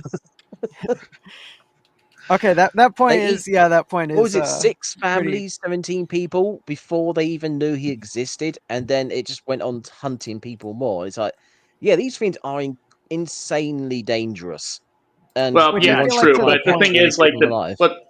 true. I mean, the thing is, like the 3 Gauss, they're like they're kind of like small enough for them to pretty much capture. Like they didn't know like about the the unique abilities that the But then Gauss have, like the they kept that aim when the Gauss was as big as Gamera and was causing more damage and trouble, I to the think point no, where I think Well, it's the what's it military were because called? no, bombarding it's the I'm pretty military sure were they shot missiles bombarding at him at Gamera. that point. What's it No, called? they were See, when you bombarding mention, Gamera. well, see, when Gauss you, turns up and they stop shooting. It's well, like, no, real quick, it's see, like when you this said massive earlier Gauss. that Nagamine was reluctant to do anything about it after she saw the Gauss, she was the reason why the inspector contacts the authorities to get them to hone in on the Gauss in the first place. I'd have to rewatch the film, but I Like remember because just being I've very got shocked by the yeah, change of mood. because what's it called? There's a I've got like a 720 reel of it right now that I'm just flipping through. Okay. I think like the other thing too is Um, that it flips between them on the island and them finding Gamera on the atoll. So I think that's like another thing too. I feel like a much that's larger problem is something that you actually mentioned was the scientist's colleague dying from Gaius. But you didn't really mention how the film kind of glosses over that, and it kind of like completely forgets about that after like hinting that he was eaten by Gaius. They completely ignore that in the following the rest of the film. I don't know if they completely ignore it. I think that she does have her moment where she like processes like what happened. Doesn't it? Maybe I'm misremembering, but well, she I think that they had a, Well, I mean, past that scene though, like the first scene when they find the glasses. Well, when they find the yeah. glasses, she finds out that like essentially that her like mentor is dead, and then she goes over to at least find like get visual. After Gauss is found, she is frightened because she realizes that it's looking for food and heading off because there's no one left on the island, which is then when she tells the inspector to call the authorities, which is when they go to the next scene where they talk about like they're just like wondering why it's a bird based on how big it is, and they continue pursuits to look for to keep to make sure the ghost doesn't go anywhere else. So they were there to keep eye on it before anyone else could get there. Well, the main point I was making was how the film kind of doesn't really have their character really react to this in a other than it being hinted at. Well, And no, they do. It's similar to like Godzilla vs. Biollante with I forgot his name, but the guy dying in the building, and then the characters are like, "Oh man, the guy died," and then they completely forget about it in the rest of the film. No, they feel like it's a similar thing. No, because after Harada's death, her time at the moment on the island was specifically to find out what was going on. The reason why she was reluctant to go to the meeting was because she was now finally processing Harada's death. That's why he wanted her to go. That's what the issue was. That's what I was remembering. She did have a moment where she needed to take some time. I could pull up these scenes. I just don't know whether us going through them might flag the stream. That's the issue. Yeah, that's the thing is, I would say better safe than sorry. Yeah, that's why. Because it's My about 23 minutes into it. My main problem is it not really being made clear in the film. Like I think Gamera 3, I think, does a similar thing with Aya and his adopted family. They have the Iris. Gamera 3 has a lot of problems. Well, it's a similar thing. They have reading out the scene. I could explain it. Because Asaka is saying, he's like, Nagamine is saying, I agreed only to go with you to the island. I'm not coming to the meeting. And this is her when she's crossing this. And he's like, we're in the same situation. Well, she's like, I'm going home. And Osaka's saying that they're in the same situation, essentially because of what's going on. And he's saying they won't listen to me unless you come with me. And she's like, I haven't changed my mind on the issue. And he's like, oh, I'll do whatever you need to do. And then she's like, Dr. Harada's death is very painful for me. Please understand. So yeah, exactly. Like they do acknowledge. And then he's saying, he's like, I'm sorry if we've ignored your feelings. We're just trying to prevent any casualties. So in her case, she did everything that she needed to do in the situation that she was tasked to do. And now she wants time to grieve. And then he is now the one being proactive in the situation. Yeah, so it's not the same as in the third movie. I remember that scene was there. I just didn't remember if it was after or before the first attack with the helicopter and all of that. It's after the helicopter scene, yeah. Exactly. So it makes sense. I think I remember that scene now. Yeah, I think I was wrong about that. Yeah. Don't worry. So, Animus, how'd you feel about G2, Gamera 2? My initial take on it was Godzilla versus Destroyer, but worse. Huh. I think it's been mentioned a few times in the stream already. Like the subway scene felt very much like the Destroyer crab scene with the military, like almost like Alien-esque. Well, I mean, they do use similar to exact same shots for certain scenes, like the flashlight. Yeah, it felt. Like I was watching. Previously. I'm getting Destroyer vibes all over the place. That scene is then made worse later on. Again, this has been mentioned already. You have an entire squad of guys with guns going up against these definitely not Destroyer bugs, and they're getting slaughtered. And then later on, you've got one guy with a pistol kills one. You're like, hang on a minute, this don't work. Well, what's it called? I'd have to look kind at of the jarring. themselves. Well, also 9 bullets too. I would argue. Let me just. I would argue the pistol versus a machine gun. I would argue. I also want to see what weapons he used as well. Not to mention the fact that also how he dispatches it is, it's not that he's just randomly firing at it either. Well, I mean, he kind of was, but. No, because when he continues to fight it, he puts it behind the head. He puts it, and the rest of them, when it starts attacking him, he's just bang, bang, bang, bang, bang. Yeah, because he's hitting the points between the armor, which is why you see all the steam and stuff coming out of it. I'd also say that like in a straight up fight, the Destroyers are meant to be far more powerful, and they should be more powerful compared to the Legion Swarm. Well, I mean, these same bugs were able to make Gamera bleed and stuff like that. So Yeah, due Yeah, to the but numbers, again, not because like of not Yes, because of like because they- being exactly. exceptionally. Yes, because he was As I overwhelming. If it said, was one it's legion, I was about to say this. If it was one legion bug, then yeah, that would be an issue. But this is the entire swarm. He is being swarmed by an army of bugs. If let me just say, if you were being swarmed by, say, a swarm of ants, like red that were ants. attacking Yeah, you, how would it not go in a similar way? If you had to exactly. face As an I entire, said, it's if not you had it's to not go a up same against it, comparison. It's more of a comparison how? if a bee How is is it if, not? How is it not the same it's it more is of the a comparison? same. comparison if bees were to attack a bear. A bear would not be bothered by No, that. It is no, more no, no. That akin to Because that. is that's not here's the thing. Like okay. turtles are known to have like soft underbellies. Like that's the whole thing with turtles. Like you can have the thing on the back, but it doesn't mean that everything else is made out of steel. And as I Yeah, said, not and they even were the going. ants. Like think about piranhas. Again, you're in the water with piranhas and you're I did bleeding. have They're gonna kill you. I do have a thing to say about that. When I saw it, the first thing I thought was, so he's gonna fly and spin around and throw them all off, right? He's gonna fly and spin around and throw them all off, right? And then they're just watching the scene continue and continue, and he's like, wave your arms around, slap yourself, do something. Oh, you've fallen over, you late. Oh, you bastard.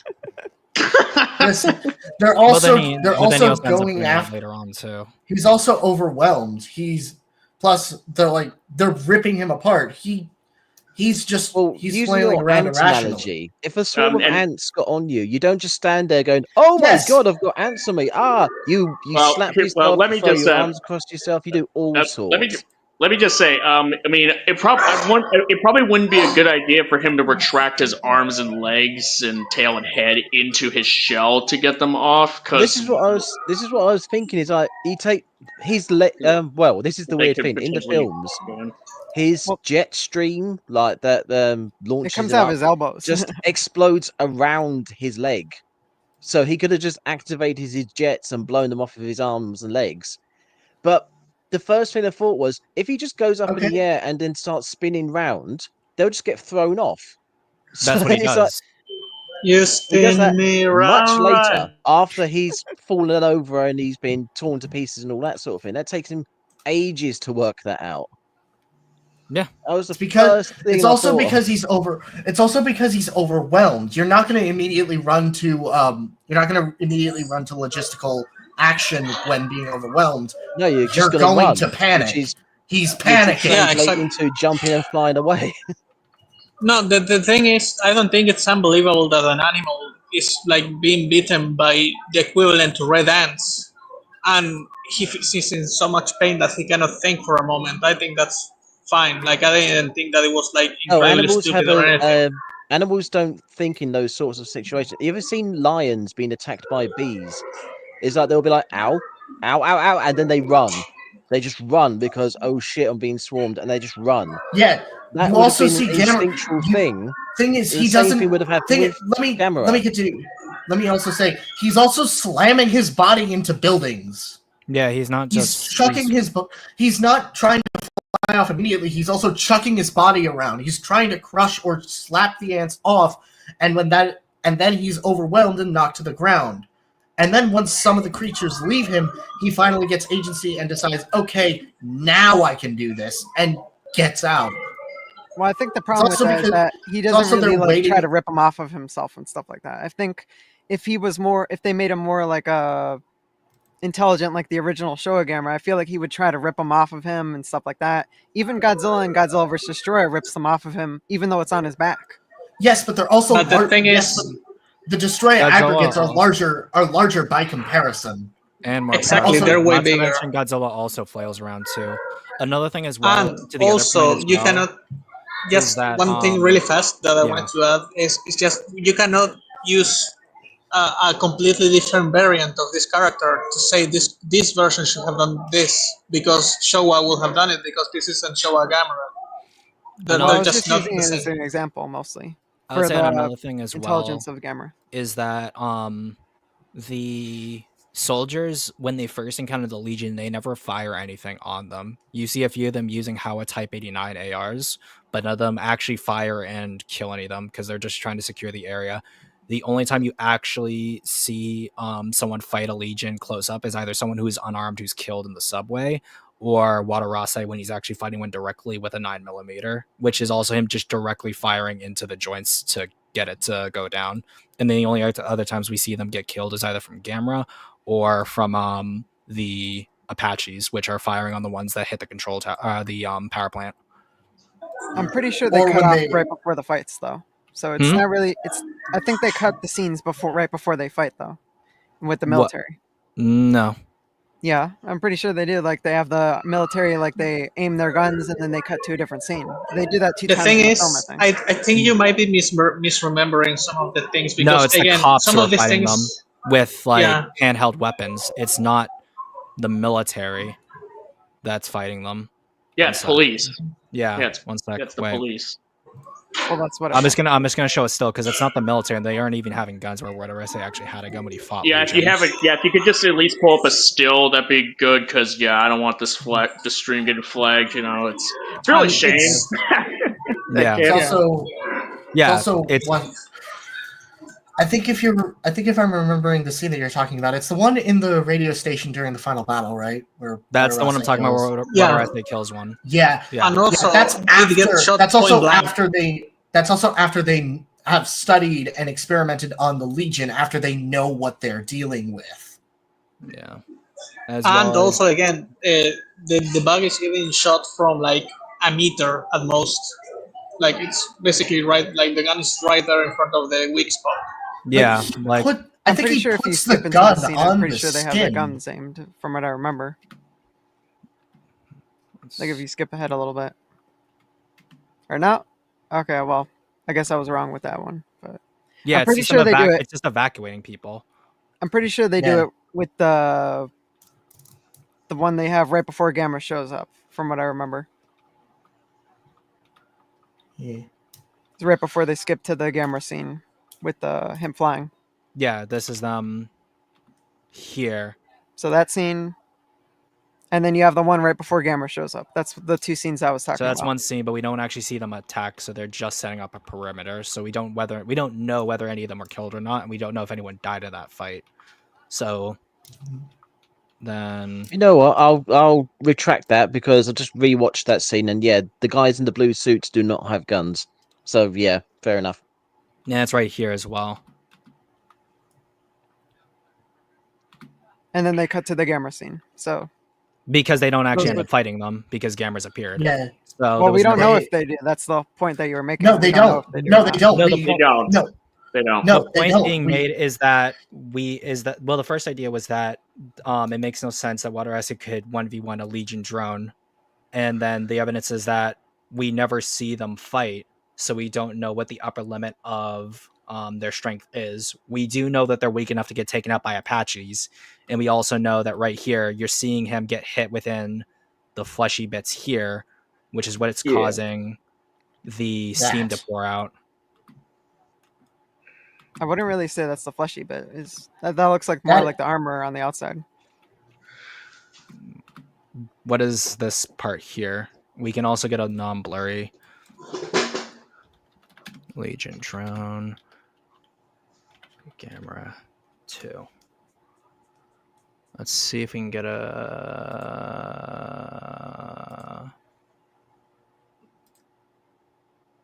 Someone's been asking why Gamera can't just go to the water to get the Legion drones off. It's also of him. because there That's what he isn't. does, yeah. Yeah, that's what he does when he flies off. Yeah, so the shot that he's hitting is right below the segment piece here, which is all flesh in this spot here, because all the armor is placed on the head, and then this upper part of the body, and then obviously the bits on the Yeah. legs. Yeah. It's a little hard to see that scene. It's kind of blurry. It looks like the armor Okay, to me, but- from what I see. I don't know. Okay, but the intent is to say that he's shooting between the plates, Yeah. and As well again, as- it's as- literally shooting the gas out. Yeah. Shooting its internal gases. He's aiming. As well as that would be if we're to use this shot right here, that would mean it hit close to this area here based on this shot, because that's underneath the body here where there is no armor at all. So that without a shadow of a doubt would be somewhere where there isn't any plates. Yeah.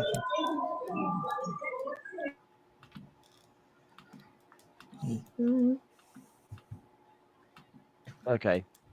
So, sorry, whilst you've been doing that, I was just looking because I paused on the shot that happens like right next to the attack scene in the subway, and it's of the quote unquote main character of Gamera 2, which I have noticed that most of the main characters, like the ones who we're following mostly, are women, which I found to be quite an interesting factoid, as it were. Yeah. But in the second film, like the first one, it's the assistant of the professor, Nagamine. doctor, whoever it was, sure, who was she was the she was like the animal expert, the bird expert, who they went to talk about because she was the one who found who was one of the first people to see them, etc., etc. And then oh god, I can never remember names. Asagi. The girl who ends up being the girl who ends up being like Gamera's like faux priestess type thing. Again, she's just the one who ends up like getting the symbol and ends up connecting with it. And it's those all work. And the same in the third film, which is weirdly feels like a it's almost like it's like leapfrogging Legion, the third film, in terms of just making connections. But in Legion, we end up following this female character whose name I can't remember again. And I was sitting there, literally just got her face up on my screen. I was like, I can't remember who she is. Like, what is her role in the? What does she actually do? So I've looked up, and she's like a telecommunications no, not even an engineer. From when I remember the film, she was just answering the phones, and then somehow she ends up being like recruited by the military to help them fight in legions for some reason. Mm-hmm. If I remember correctly, it's because like I thought she like worked with like the people who first found the. No, she worked with like a NASA group. Like that's what it was because she was helping survey the stuff, surveying the meteor shower which Legion came with up in Sapporo. That was for the beginning of the film, she's like in a telecommunications building because it's like a company who's I think it was their Ethernet cables, or was it? It was their cables are going missing and they were being eaten by the Legion. But and she was just in the room like answering the phones, and then she's sent out to go look at the meteor. And then she goes, "Oh, maybe the meteor moved." And then the next thing you know, the military are phoning her up and say, "Hi, yeah, we think that it moved. Do you ever got any more information on this?" So the next thing you know, she's just joining the military. It's not a telecommunication. She definitely works with like some kind of astrological agency because, if you could pull this up, see, I'm not gonna play any of the clips. But the director that she's working with, as you can see with all the other stuff related to astronomy that's here, that's him telling her about the weird shower. So it's not just her like essentially working at a phone company. Her like her role is directly tied to how Legion got here. I don't think that's really made clear in the film, though. I don't think. No, that's what I mean. It's like I've literally watched the film like yesterday. And quick question, and I can't remember what her job was. What was Hanami doing at the start of the film for anyone like who was confused then? I think she was bringing some like kids to like a meteor shower or something. Exactly, and yes, which would mean she is a school teacher. No, if she works with a company, that would imply that she works with that company, which you thought was a telecommunications. That's what company. I mean. Is that it was so unclear who she was. So I literally just watched the film yesterday, and I don't know who she was. I guess this is kind of the same thing when you guys were discussing earlier about Gamera's mana magic bullshit maneuvers. It's like in the second film, it's like he gets exploded, and my first thought again was, well, based on what we know from the first film, he'll just eat the explosion. Surely that's what I thought was going to happen when the plant came up. Was they were saying the plant was going to explode, and that was going to send it into space. So I thought, oh, Gamera is just going to turn up, and when the plant explodes, he'll just eat the explosion. I was like, yeah, that's what's going to happen. He ends up ripping it up. Is that okay? Fair enough. But when it happens the second time, I'm like, oh, it's actually exploded. Okay, so he's just going to eat the oh, no, he's dead? Question mark. What? I thought Yeah, I think he'd it's absorb that. I think it's the strength It's also of the the fact that explosion. it's also the fact that he didn't have the time to react, because that was also him being hit by a blunt force object. Well, not exactly a blunt force object, because the seed is described as being launched. It's shooting something towards something. The seed was in his path. The thing hit him in the thing hit him point blank. So he probably didn't even have time to react to the explosion as it went off. From what I remember, I think the whole thing was like it's like raised oxygen atmosphere and stuff like that, and it ignited or something. From what I remember, as soon as the Gamera pushed over the thing. But I don't really have a problem with that scene. I think it did pretty well with, like, maybe it was like too much for Gamera to absorb it all at once and stuff like that. I have a main problem with the way they have the explosions that Legion causes around Gamera, and then he doesn't absorb it. Even like in the ending scene, I think, like right before he uses the mana, they have like an explosion right behind him, and it makes it kind of seem like he was going to absorb it from what is shown. The thing is, I imagine I'm even looking at the fight passive right ability. It's kind of like where the monsters in the actually, if you they look absorb at radiation as a passive. It's just a thing that they do, kind of like where frogs can breathe through their skin and stuff like that. And it's all that's it tears away your understanding also, of since what you should brought be. up the MonsterVerse, there's also an overwhelming limit, and like I said, Gamera was also dealing with the blunt force object striking him directly. The other thing too is that the refinery fire in Guardian is far larger than the one you see in Legion. Not to mention the fact that Gamera was already overtaxed as it was. So in the case of Gamera, it's either heal himself and then try to get there as quickly as possible to stop the spore.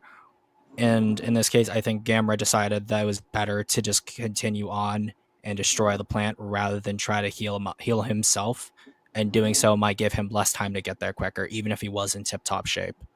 And in the case, I think there is just an upper limit to what Gamera can actually tank. And we see that the seed is what probably got him up to that limit, which is why he crystallizes himself in order to survive. Well, I wouldn't say that was really crystallizing. I think that was like his skin frying off of himself, mostly. That's what I thought. I thought it was just the bomb just did that to him, not that he somehow created a chrysalis around himself. If that's the thing, we've got questions. In what way? Where the fuck did that come from? In that case, this is the thing. In this case, I would say in this case, what would be why would Gamera look different between the films? Oh no! But that's a production thing. Shit. No, ask it. I'm asking it. I'm pulling. Because of production. When someone builds a suit, you go between films. Okay, this is an aesthetic choice between one director to the other. When someone pulls out a new magical ability out of their asshole, which completely ruins your understanding of how something works, that's some bullshit.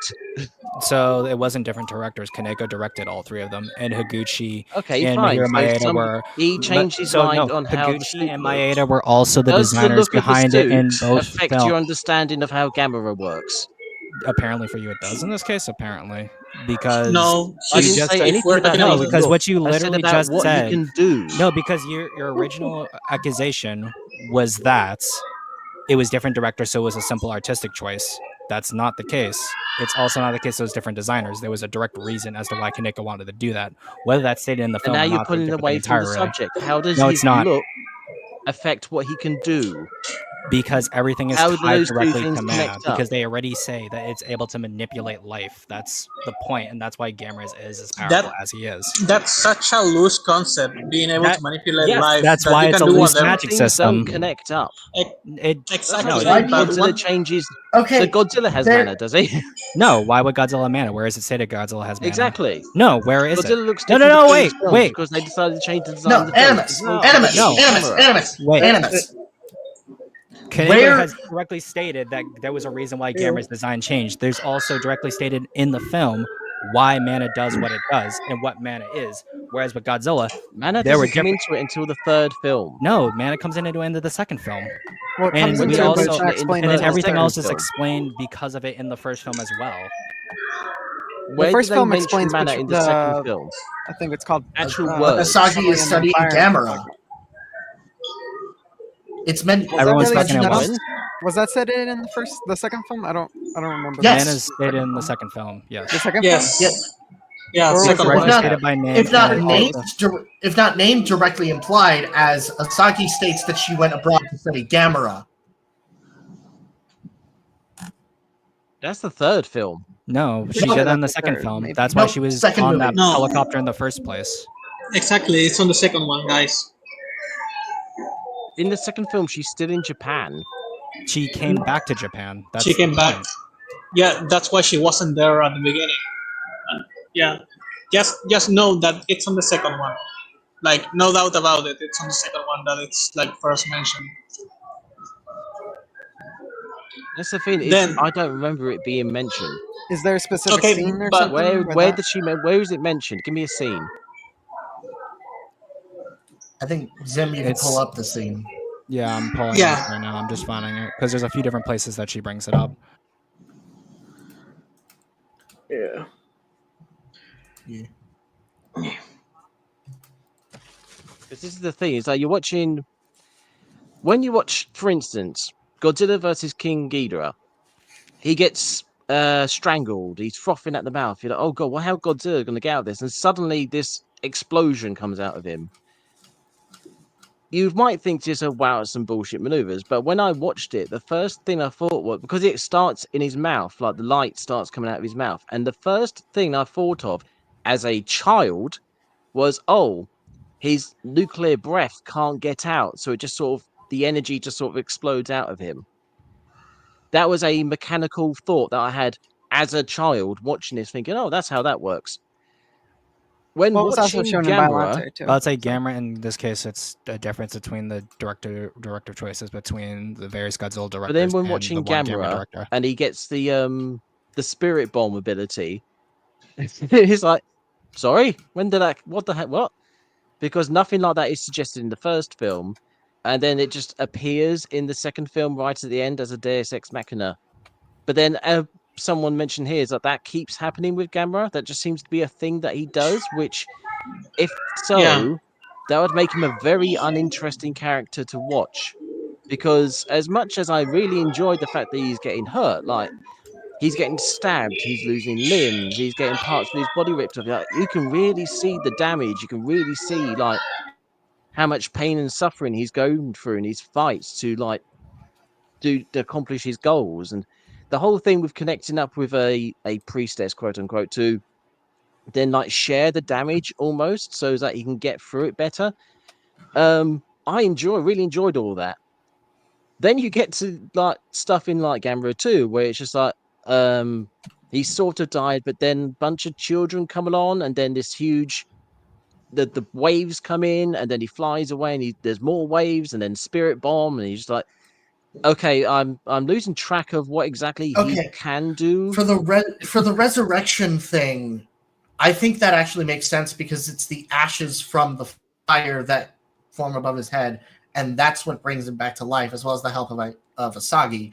So he is The manipulating fire. There is absolutely no way a small oil drum of fire makes Gamera come back to life. Well, it's clearly not the case either.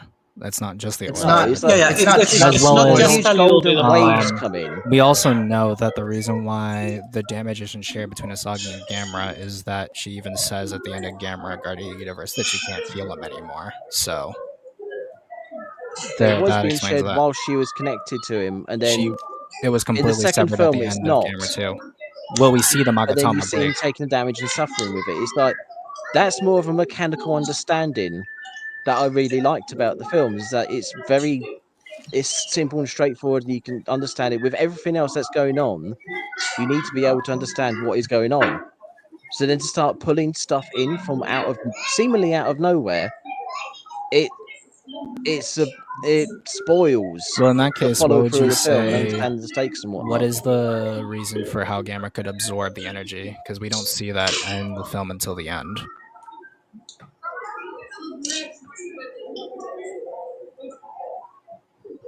Hmm. Because To be the that was a further the mystery I of the think the mana is whole Gamera 2 established. goes against the previous film with Oh, they show like explosions and stuff and him not absorbing it. So I think that's that actually, you know what? Because he When doesn't we- have what? any need to. when we Huh? when we see him fight the Legion in Gamera 2, the explosion's already gone by the point that Gamera gets back up, so there really wouldn't be enough for him to absorb versus the refinery, which is a far larger explosion. And again, the whole prophecy is what establishes the mystical connection between Gamera, humanity, and the Earth in general as the guardian of the universe. It's just further things are contextualized with more explained as a result. well, it does explain it, but it kind of makes Gamera more of a villain than he was before, with him basically luring Legion to the Earth as well as creating more Gauss by trying to fight. Well, no, the more. Legion is the only external villain because the Gauss were bioweapons. The Legion came, and then it was after after Gamera Legion used his was- power to kill the Legion, is ultimately what caused the Gauss to reemerge. I'm pretty sure they say that Gamera's absorption of mana lured Legion to the Japan. From what I remember. That's the Gauss that were lured in They Gamera 3. say Gamera all Gamera's absorption led Legion to Japan. I'm pretty sure. Which part of the film would you say that's in? When Asagi explains it to Mayumi in the scene where they explain it in the Gamera 3. In Gamera 3? Yeah. Okay. I know that they explained that was why the Gauss appeared, not because of the Legion. And it was because of Gamera depriving the world of mana due to his attack on Legion, not because of Gamera absorbing things at the start of the first film. Gamera 3. I'm going to be so pissed off if for some reason Gamera 3 is the only one that I can't find on YouTube as like a full film. Because I found Gamera 1 and 2. You can pull it up on Tubi, though. Yeah, but I'm too lazy to look up on Tubi. Let's see. If they don't have a full version, I think in my review, I think I did of it. There's the scene where the subtitles they say it. Okay, we'll try that. Oh wait, is this it's a multi-part? I'm not gonna be able to find. Wait, no, we'll just try to. Let's see. GST. And it was the Gamera. It was just your Gamera video. Yeah.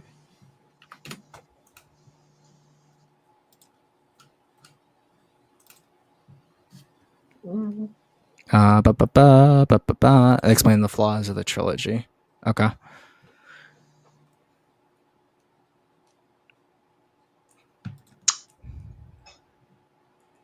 What point in the video do you think you put it under? I'm just gonna full like 2x speed your thing.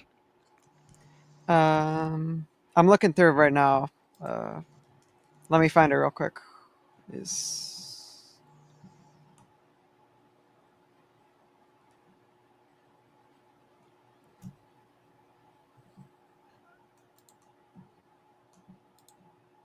I do find it interesting. I'm looking back through the second film, like when Gamera like rebirths from his like chrysalis rock cocoon thing, and when he's doing his spirit bomb on Legion, there is absolutely no dialogue.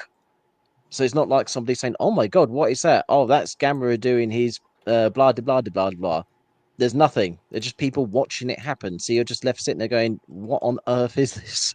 Okay, so I see it's about 6 minutes into your video because it says, so Gamera consumes mana. The environment's changing so fast. which is why the Legion invaded Japan. So that was always due to the environment changing itself, not due to Gamera's mana changing the environment. Because Well, they mentioned right deprivation of after Gamera mana, consuming mana, so but that wouldn't, because we don't see any environmental changes when Gamera absorbed it in G2 or G3, because they expressly state that there was a difference between mana and the environment in Gamera 3. well they say so Gamera absorbs all this mana, and they say, well, the environment's changing so fast, and that's why the Legion might be able Yeah, to but they don't come to Earth. specifically state that the mana is what changes the environment, because they're already talking about the fact that I low think mana in in general was in context it's Gamera adapting to the changes in environment that's yeah. assessing that's causing the mana. The environment itself is why Legion invaded Japan. That is completely different from from mana absorption. That is, they I'm are pretty both sure what they were shown saying to there be in completely was different the contexts. environment. I'm pretty sure what they were saying was the environment is changing so fast, so Gamera needs to absorb all this mana, which is why it led Legion to come to Earth, created all the Gauss and stuff. Well, no, because remember they were talking As they because the show game Gamera's was stuff when the on game was the screen at designed the same to time. track mana, and with how the that's what I game got was from that scene. designed, it was made so that you could essentially simulate an environment that stopped the Gauss from appearing, and there were several different environmental changes and human actions that caused or could be a cause for the Gauss to appear, rather than Gamera's mana being what affected the environment. Because they talk about, I know the Gulf War was one thing that they mention in Gamer 3, and I think like it was some nuclear, not nuclear, but some type of pollution was another thing that they talk about as well. So I just looked up the scripts for Gamera 2 Attack of the Legion. Just Control F'd mana, nothing. Not Is it even the actually word the script itself, manage or is it is like, in there. is it a actual script, or is it a script? I went through a couple of different websites just clicking on see what they had, and none of them Which mentioned. one, the They had Forever a word. Transcripts Like one? I said, MANA is not a thing in those scripts, and that's from multiple websites. I don't think mana as a term is directly named, but it is very much It's implied. not even a. It's not a. If it's a concept in the film, it is not stated. It is not referenced. It is not even hinted at. The only thing we see of it is the stuff that happens. You just which said is the not stuff that explained. happens, that'd be it hinting at it. Well, there's a okay. Let me put it this way. Oh dear. Right. So Gamera is a giant turtle who can breathe fire and has some Regenerate from kind limbs. of spiritual connection with the girl in the first film. So when the first film is introducing all of these things, you're like, right, these are the things that he can do. So then when, like you mentioned earlier, how do we know he can absorb fire? And that's a good question, because to be fair, I just accepted that happened at the end of the film. I didn't really think about it. The reason I didn't think about it is because he's some sort of weird, magical, like bioengineered monster from an ancient deceased civilization. He can do some weird things, like he can turn his arms and legs into jet engines, and he can spin around really fast and fly, and he can breathe fire. So when he then absorbed fire, I was like, okay, I could see a connection there. Like he absorbs the fire to then spit it back out, and he's some sort of weird biomechanical engineered thing. So maybe that's the thing he can do. And like I said, it's a bit weird, but it's also part of the things that they introduced. So it's sort of mechanically next to each other type thing. It's a bit of a stretch, but yeah, I can sort of understand that. When he's then just absorbing giant rings of energy from around the planet, you're like, what the fuck is that? It's like, I have got no reference for that. And then the same thing when he resurrects. It's like the embers of the tiny little fire in the oil drum go into the air, and then suddenly there's bloody loads of them. They spin around and they make a symbol above his head, and then he resurrects, and you're like, what the hell was that? It's like there's no and you might say, oh well, it's a fire, and then he absorbed fire. It's like, but where did all of that That's fire also- come from? Well, so It's in not this fire. case, It's it's not Gamera isn't fueled by fire, so that would be it feels like the assumption that we're building is that Gamera's powers just come from basic fire. one thing that I And think we should do is like, Monster just watched these movies for the first time. Like, Monster, what do you think of all of this? Like, would you say that it's a Deus Ex Machina? Like, how do you interpret it? Do you think that it's explained? If it is, like, at which point did you understand it? Stuff like that. So we can see how someone that watches it for the first time understands it too. Because I think that even if it was explained, which Sin is saying that it's explained, I think that explanation is so bad and broad that it's not an excuse. Like, it's still a Deus Ex Machina. But Okay. like, again, how do you feel? Okay. So I guess we're all just kind of. So I'm guessing like because I watched the Japanese versions of the films, all three of So them. did I. Okay. All right. So all right. For what I can understand, at least from it, like you pretty much had the first film, which kind of pretty much sort of establishes that there was like this ancient civilization that created Gamera. Um, and he's kind of like you, and he was essentially created because previously the Gauss were created, and the Gauss essentially like overwhelmed this civilization, and so Gamera was created as this last line of defense, just in case and to pretty much kind of like lay in wait in case the Gauss were to return. That's kind of, so you pretty much got that. And like even though they don't go into say anything explicit about the mana, there is the hope we still see like how Gamera like mechanically uses like energy, to kind of energy, with that is fire related ish, but it is and there's like but there is like also this mentioning about like how there's like something about going on with the environment that's kind of causing the Gauss to come back, as well, and that kind of prompts Gamera to wake up and be on the move again. So even if mana isn't stated explicitly as being referred to as mana until the third film, the first two films do sort of establish that there is like this sort of environmental change where this energy source that Gamera that's allowing Gamera to use these insane powers is kind of like becoming more and more prevalent.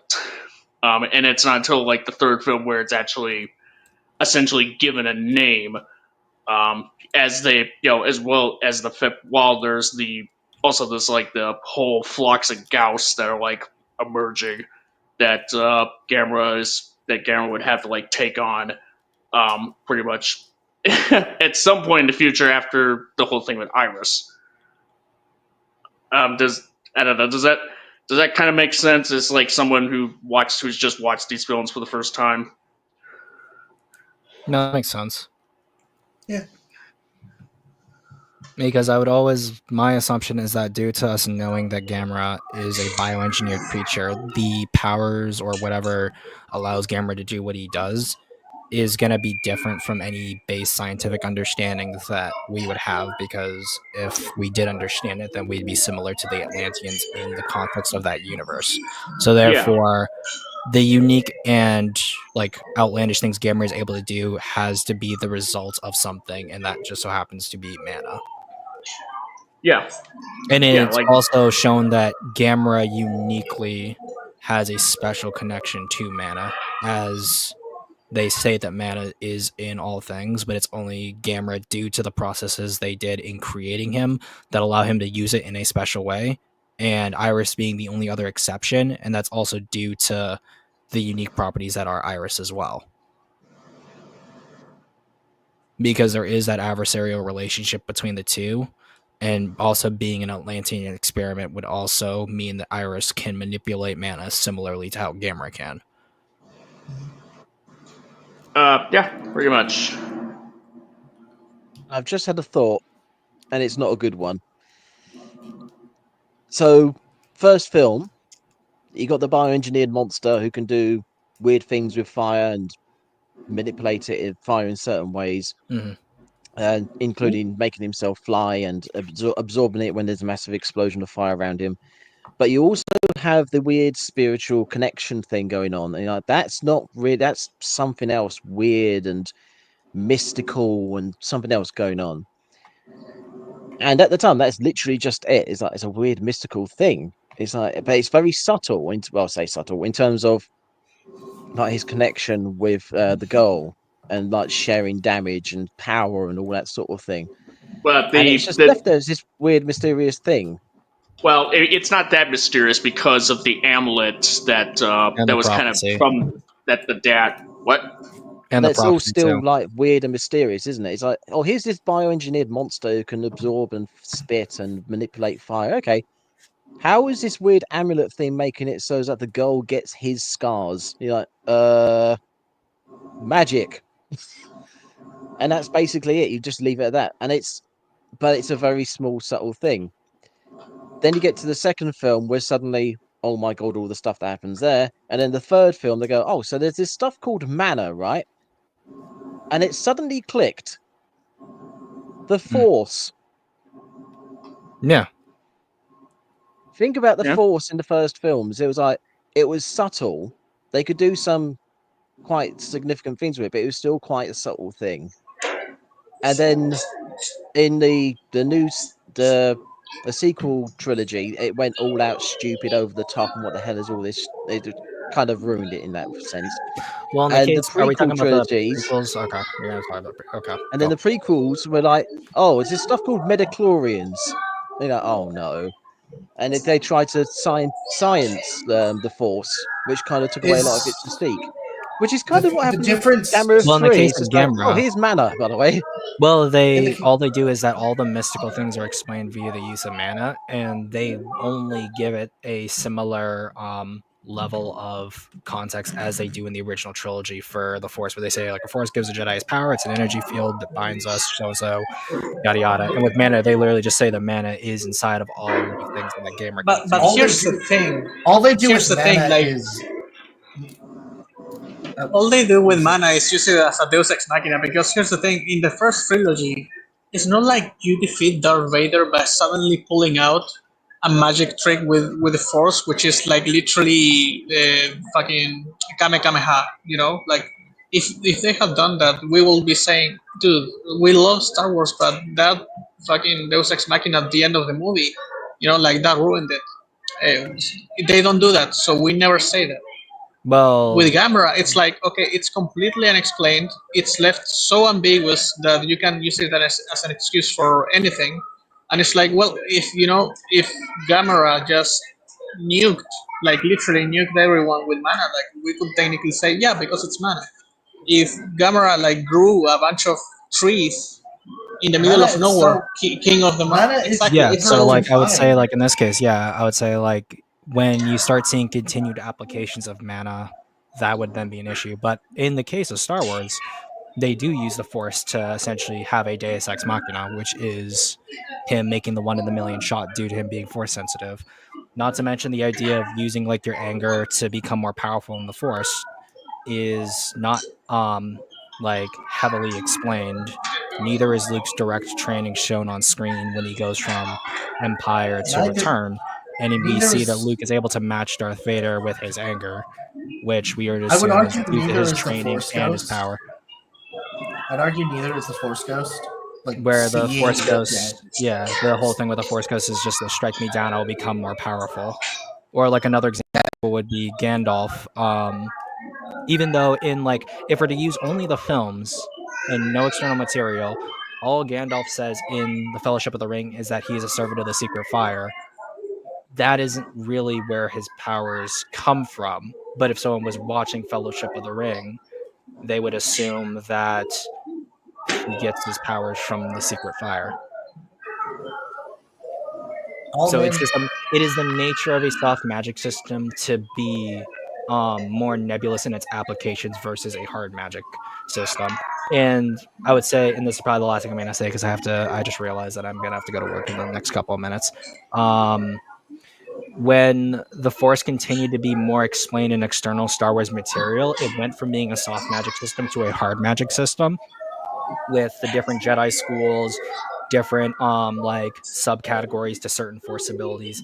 And people accepted that because there was at least a large group of people who consistently worked together to try to keep this system in place.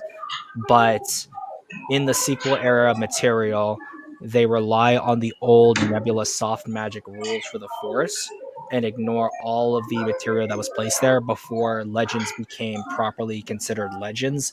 And then even afterwards, when Legends was Legends and Disney canon was Disney canon, other aspects of the Force were contradicted by earlier material, such as like the idea of Force ghosts not being able to interfere was implied in the original trilogy, but we see Yoda can use Thunderbolt like he's Pikachu in The Last Jedi. That's the I- mana. All mana does in the Heisei trilogy is name what we have been seeing. It's still a soft magic system for all intents and purposes. Well, I would say it's more of presented in the Which third is film kind as of the more of like problem. a life force sort of thing. And I feel like GMK handles this a lot better than the Heisei Gamera films, where it actually shows the monsters turning into some sort of life force or force energy or something like that. And then it goes into Godzilla. I feel like the films show it a lot But better then my when next the question, Guardian of the Universe doesn't really show that, where Gamera is destroying all these Gaios or all these monsters, all these people, and he's not getting any energy from all the stuff, even though the films in the third one explains how all this life force and all this stuff is inside all these creatures. So it would Yeah, at like least be should we then what shown assume that about they? sort of like that. Yeah, how would Godzilla have come back then in GMK? Like, where do we visually see that? We see the energy from the monsters going into Godzilla. No. I mean, how did Godzilla come back? Because this is the second Godzilla. Well, I think it was from the was military people possessed, from right? dying in the war or something. Yeah, It's Yeah, could because that of be the souls of the wartime dead by the hands of the Japanese that resurrected Godzilla, but we never see that on screen. It's only alluded to.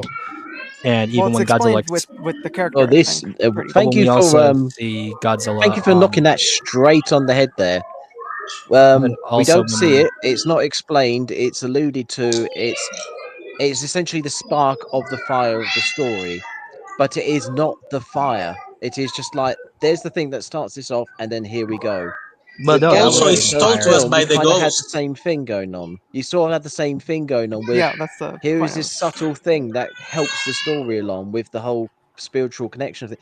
And Yeah, the other thing, so that's a matter. spiritual That's just stuff the nature can of magic. be nebulous and you sort of hinted at and whatnot. So you could see someone like struggling, and then they suddenly get strong. Oh, why is he getting strong? Oh, his spirit is strengthened or some bollocks. And you go, okay, I can But sort of understand that. But once you also, start making practical applications of it, that's when it starts to go wrong, as in the second film. And then the third film, they start trying to mechanically explain it when it goes even more wrong. And that's when But you it's get not the even. bloody It's fire barely fist. mechanically explained. and We it's only also, not. see here's the mechanical thing. applications. Like, There's no Animus. It's mechanical not explanation of how where. it works. How is it mechanically explained? All they say is exactly, what it's mana not You're can even talking about mechanical the broadly manner explained. of the do. They never world and the go. environment and all All that sort they of. no animus. All they say is what mana broadly is. They never go in depth. It's not midichlorians. All they do is name it and reiterate what it can do on a broad scale. Yeah, it's never How is that explained in any mechanically? way. That's exactly the problem I'm talking about. That's why, to me, it's a complete Deus Ex Machina.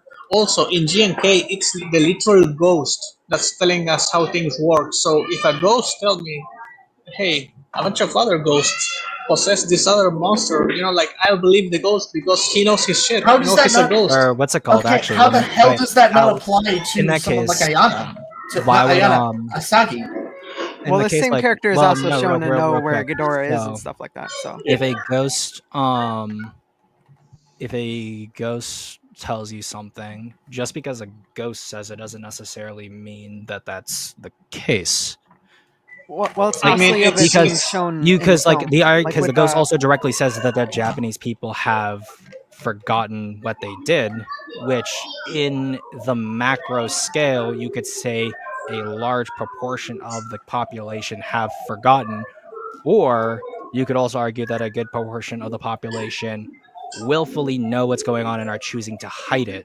So then, therefore, the Japanese people haven't forgotten if, by some metric, there are people who haven't forgotten. Well, I think It's at that point it would be the matter of semantics. I think GMK presents this guy like at the start like he's like a crazy guy or something, and he's saying all this stuff about monsters and stuff like that. And then later on, I think that they validate his claims made when his tape is like erased from the thing, as well as him knowing the location of Ghidorah and actually waking up Ghidorah. Yeah, so that would still mean that there's Yeah, certain so things that he does know that he he can clearly do, but there's also certain things that And I think it's he different from was like incorrect on. from like the Heisei Gamera films where Gamera 3 has like Asagi, what's called a study Gamera or something off screen, and they never really show anything that actually gives reason to how she knows all this stuff. And I think that's the main problem compared to something that's a lot more purposely vague, like Was she not directly GMK. in his head though? Yeah, not to mention the fact that also, Well, I mean, using that same logic, you would would've, say that Ayanna knew that Iris killed her family and stuff like that. If you're using that Well, same logic. also the other thing too is that Isayama for some reason decided now to awaken the guardian monsters and warn them about Godzilla instead of doing it prior to when it possibly could have occurred, because the idea that the vengeful souls are the ones who were able to come back, and it's a large quantity of them are what possesses Godzilla. Why would another significant quantity of people who were killed by Godzilla also be able to come back and be like, so like Godzilla's gonna come back. I'm a ghost, and yeah, we're gonna need to do all this stuff here to prepare to you guys. Oh yeah, and the military lied about killing Godzilla because like we then have to presume that for some reason he has this knowledge as a ghost, which then comes down to, well, magic. But that's where I gotta leave it because I do have to go. This was fun, and you guys have a good one. Bye. All right. Bye, Zim. you too. Bye. Nice conversation. Bye. Huh. And let me get the Kuru on. I did. What up, Hello? losers? I'm here to be the cause of and solution to all of your problems. Oh no. Hello, Didn't even know alcohol. that was possible. This trilogy is goated, and I will be taking no slander. Oh, then you really want to get mad at G for saying that it's like 98. You cannot On the second one. comprehend my shit. Sea Monster Live I'm Civil 100% War. true. This is It won't even be over Cotton, it will be over this. oh god. Oh boy. Anyways, I think I made this joke like a year ago. I said fucking, look, Godzilla's cool and all, but can he fucking drift? And then that clip from just Well, I mean, Space Gamera Godzilla when he can. lands fighting Legion. I Okay, still but think that is Space- one of the best I still think that's one of the best just shots in any kaiju film. I was Yeah. just wow. Yeah. Just badass. Dude, like, I would say that is the most cheerable moment of this entire trilogy. Just Anyways, so what are we talking about right now? we Something had a having to debate do with about Gamera. mana in it. About Literally, the right, Deus Ex Machinas. I was watching that. Literally, all they do in 3 is just be like, we finally have a name for all of the weird magical shit that's been happening. We're gonna call it mana, and I think this is how it works. And apparently, they measure it with a Sega Dreamcast. Yeah. Yeah. Here, I even have the script for Gamma 3 to kind of like that kind of like goes into detail that's where they explain, if you could say that what mana is. Okay. Yeah. In the South Pacific, there's a way of thinking called mana. They call the supernatural power that lives in all things mana. Is that hard for you to accept? No, not at all. Go on. Okay. All right. I think it's mana that we're all seeing. So Gamera consumes mana. I think it's his only choice. The environment's changing so fast, creating all these Gauss birds. That may also be why the Legion invaded Japan. It's as if Japan eats mana.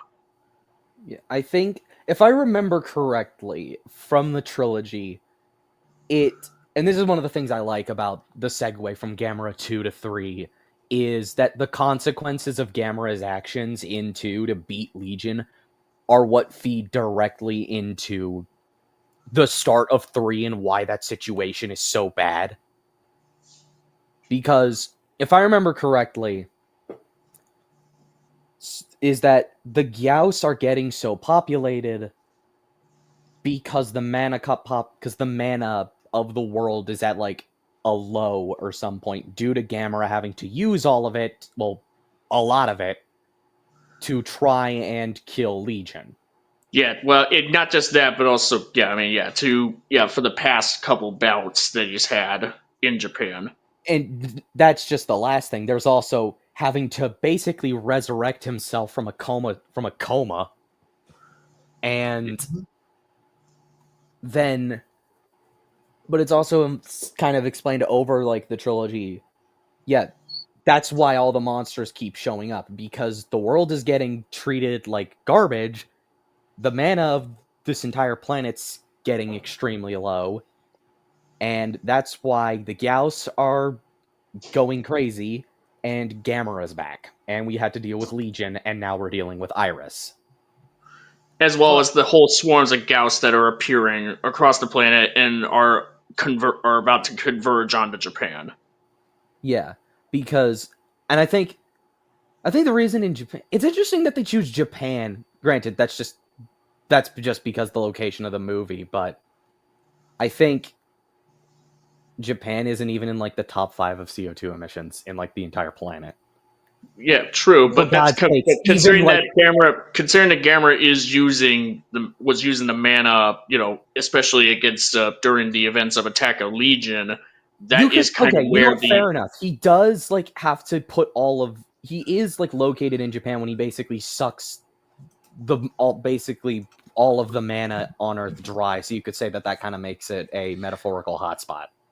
Yeah, we also see in G3, Gauss are appearing far more frequently and across the planet. So Japan is not the only one at risk.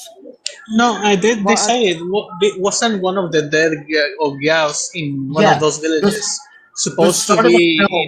The very first scene is in Central America. We see that's in Central America. That's supposed to be Ecuador, I think. Oh, that explains why she was like so confused, because it's like, they didn't have Ecuadorians. They only had Japanese actors, I think, but it's supposed to be Ecuador, if I'm not mistaken. Yeah, it's meant to be Ecuador, and then we hear. Yeah, it's meant to be Ecuador, and then we hear, I think in one of the news sequences, like one of the first ones that we hear is a plane crash over Egypt.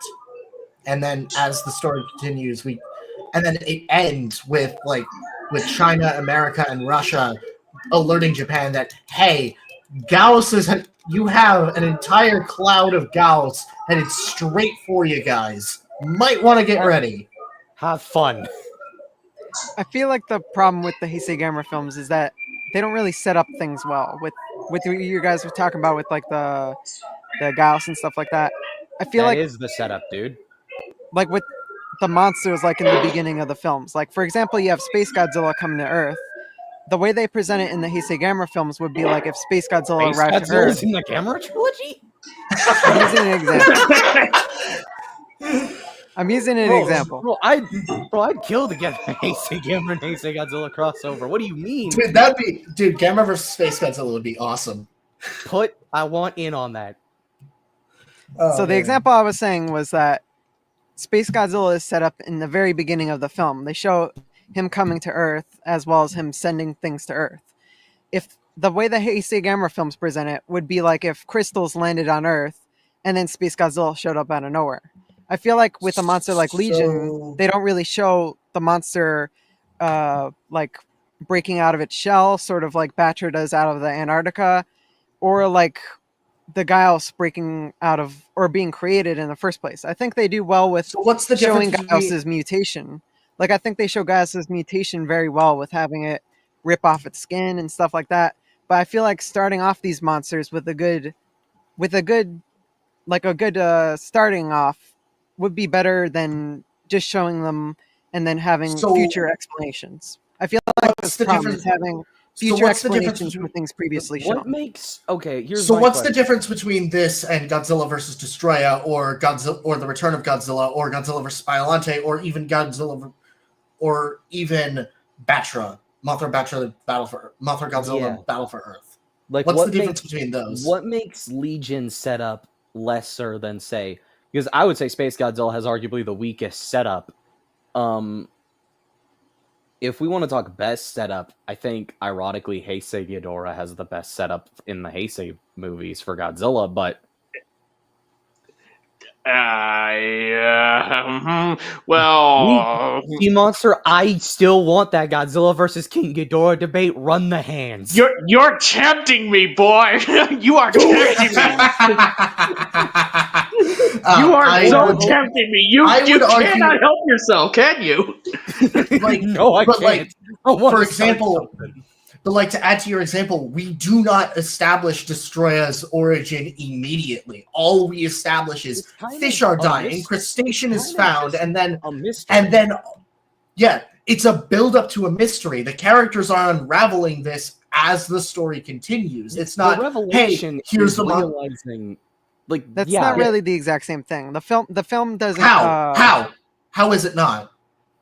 How? Well, it's pretty simple. The Destroyer is shown in the film to be these microscopic creatures that the scientists see on the cameras and stuff, which we could get into that, how it doesn't really make sense how they're able to pause a VHS They're tape not- and zoom in on it. But is they that show these a VHS? I mean, well, you know, the tape. this is a world where this is a world where big ass mech mean, suits are a thing. Not even with Pause a AI you can't do VHS that. tape. So, but the Pausing point a is VHS they show the tape and microscopic zooming in on an destroyers. image is not that difficult. Yeah.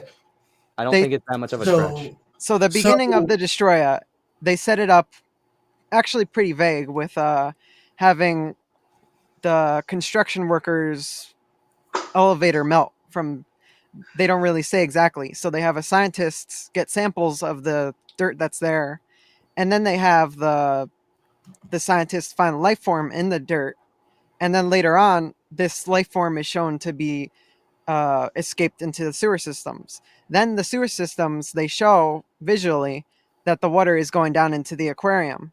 And then with the aquarium, you have the fish disintegrating, and then you have the security cameras and stuff. They see this microscopic creature. And then later on, you see these crabs, which I will say that it's not really shown as the way I would want it of them mutating into this crabs, but they do show that this as the next mutation of Destroyer. And then the next mutation from that is shown pretty clearly, and then they have the next mutation after that and after that. So I feel like with Legion, they have Gamera fighting these small crab things they set up these crab things from this giant plant thing, which I think that is pretty well set up in the film. But then all of a sudden they have this giant monster come out of nowhere. And I feel like if they at least hinted at it in the beginning of the film, like maybe showed its eyes or something like that, or showed something having to do with it, like breaking out of the asteroid, or at least moving the asteroid like they claimed earlier in the film, I feel like it would be a better setup than having Legion come out of nowhere, especially when they don't show this flying Legion form at all again in the film after it's shot down by the military. So I feel like it's a lack of proper setup. It's because with Flying Legion. It's because the Legion, for the Flying Legion not showing up, it's because Legion's wings are destroyed. So, well, that wasn't really shown. They just skipped to the next day. So we see missiles being shot at it. Well, yes, but we don't see the aftermath of it. Could you not infer? And it's also stated the wings are gone. It's stated in in a military meeting that To the be wings fair, are gone. yeah. It's like the planes are chasing it. They shoot at it, and then on one of the reports it says we can't find the body, but we did find the wings. Okay, I may have missed that So part, but yeah. Okay, I so will let's say though, apply- you have reminded me of the fact that bloody thing does exist out of fucking nowhere. It's like, Okay, what did they transform into that destroyer style? let's- Well, another thing you have is let me you have state- Heisei Gamera digging through the ground underground. I think he's trying to say something. Let me just. Oh, sorry. Because the Legion themselves are established as a bug-like entity, is it not possible that we wouldn't meet the Queen because based Exactly, on how yeah. the Legion are? Would the Queen Well, not be in the equation at any point? It's not really Yeah, a matter of because- it making sense in context with the Legion and the Hive and stuff. They explain that pretty well, I think, in the film. That Legion and the way the hive mind works is similar to the way the ants do. So I think it does set that up pretty well. But the problem I have is not setting up the main monster Legion overall. It can make sense the way they do show it, but I feel like it comes out of nowhere in the way of storytelling. Okay. So you just to clarify, so you think that it's okay that there's a queen, that So, it's logical, why- but you don't feel like the so- queen herself was set up the best. Is that it? Just to confirm. They don't set it up well, I don't think. It would be similar if they have Okay. Destroyer coming out of nowhere after they show the crabs, instead of That's showing actually the what they mutation do. or That's actually what they do, though. they don't do that though. No, they do. The aggregate is destroyed by Godzilla Jr. It is launched into the factory. Then an explosion It is happens, launched and into we the see factory, destroyed. and then they show the similar energy thing that they show with Destroyer's crab form. So when could Destroyer do that? Is that not Since his crab form. Is that not coming out? Is that not coming out of nowhere? It's not really, because they show it with his crab Destroyer form being was able to already change into growing. his flying form. He's They able show to. Destroyer is already growing from his microscopic form into man-sized form, Well, and then that they too, show but him growing also bigger and bigger, and also transforming. So it's all that is part of what he is throughout the film. they also Whereas show Exactly, this. yeah. the this quote energy unquote stuff. queen bug of the Legion, it's literally here's all these little bugs crawling all over the place. Okay, there you go. And then suddenly this massive one comes out the ground. You're like, what? When was that there? And you've just got to. Okay, I There's not even understand. a suggestion of it. But Yeah, what gets yeah, me you is, know if you're what? thinking about it, it's a different design from the flying one to the crawling one is a different design. So did that grow and change in between We shots as also- well? We Or learned. We also learned that the swarm flies. So Like hordes of insects, and I'm gonna like point to an example here, like termites, which are also hives, like have very different appearances depending on the type of role that individual has in the colony. And not And only that, considering you're drawing that the insect comparison to bleh, Legion. Legion. I don't know why I was losing my words there.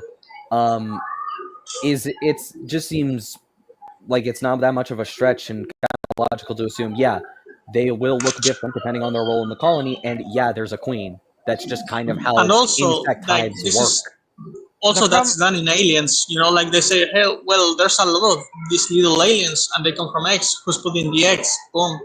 You know, like plus in it's a way, not like something with no precedence. Plus, in a way, it's also implied because of the crater's size. Like, that's a large those things meteor. would You'd not imagine make- something. Maybe a Creatures that maybe, small would not make a crater that big.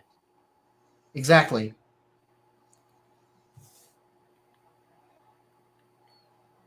we never see what one.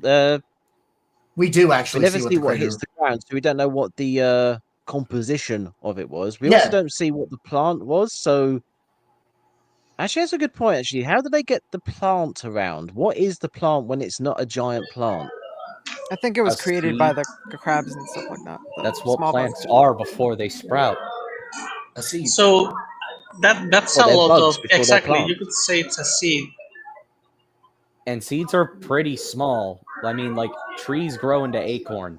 Like, trees grow from acorns. like it's not impossible that an alien species could bring, stuff from their world, like for example seeds, and they're just transported starship trooper style. Like you just shoot a spore, and maybe you have like the queen, and then you have like some other stuff that she's eaten, and Or then hell, you even have some larvae on the seed itself in hibernation, riding along with it in a dormant yeah, state, and then they hatch and awaken once they land. and here's the thing, and that what that does, it brings a really interesting question, which is, are there more legions in other planets, and where do they come from, and why are it's they doing implied. this? Because that's what they do. They're like, it's a colony. They spread. They want to get Exactly. larger to prosper. It's a colonization of force. basic. It's implied or even theorized at multiple points that they have done this, that this is their nature. They are. Don't they like by quote nature a an verse or invasive something species. when they decide to give the name Legion, like a verse from like the Bible? Yes. Yeah. Yes. Mark. Which I still find funny because they don't say Legion, they say Legion. Yeah. But then here's the thing. Like, could it be that you could have another legion technically coming to Earth later on? If this is something that they do. If there's a bunch of them in space. So technically, like Legion could be kind of like, yeah. I'm just finding it interesting that Legion could be used again in a new like rebooted universe or something like that. That's just one of those things that appear out of nowhere. I'd love to see Legion come back. I think Gamera Rebirth kind of set up an idea for Legion to come back. And then it was shot in the gut because no one saw it. Yeah, pain. Fight Hey, scenes in yeah. Gamera Rebirth were pretty good. Yeah, hey, going to, Antonio, tap out now. Antonio, the Bye. stage is full, so, I'm actually Yeah. going to tap out now. I Oh, think I don't really have much more to say on the Gamera films other than they're all right. First one was good. Second one I wasn't too impressed with. Third one, there's got a few I would problems. recommend you watch. I would recommend you watch Gamera the Brave as well. It's not like as it's pretty grounded. Yeah, by people comparison. overhate it because of the Heisei trilogy, but it's not necessarily a bad movie. It's just too different from everything else, and people didn't know how to take it at the time. It also came out at a wrong place. Granted, it was also wrong place, wrong time, because that was like 2 years after Final Wars. So, Siamis, can you repeat your general thoughts of the trilogy, just so we could have a clean, pretty much, without interruption? Okay. Gamera Heisei trilogy is all right. It's probably about the same quality as Heisei Godzilla. I'd say the first film of the trilogy is the strongest. The second one, as much as it had the better fights and better choreography, I think it is the weakest. And the third one was thematically strongest, although it has quite a lot of issues, in my opinion, with it. Manners bullshit. But yeah, otherwise, I think it's definitely worth being as beloved as it is. yeah. Yeah, alright. That said, thanks for having me. I'm sure someone else will happily come on and start causing as many arguments as I have. Yeah, that's why I enjoy, came. have fun. See you later. I'll be back next week for the Ghidorah debate. What's that going to be about? Actually, I was going to ask. Wait, no, it's not actually the Ghidorah debate. It's going to be covering a video about Monster vs. Ghidorah. Whoa. I'll be back next week for watching the video where they're on about Perfect, 'cause I Ghidorah. actually have stuff I want to say about King Ghidorah. Yeah, baby. Is it like a video that's like saying that like Monster vs. Ghidorah isn't like that good, or what is it? It's a video about whether or not it's a Max Allo video. Yeah. It's kind of more about what does Max Malo mean? Max Allo. We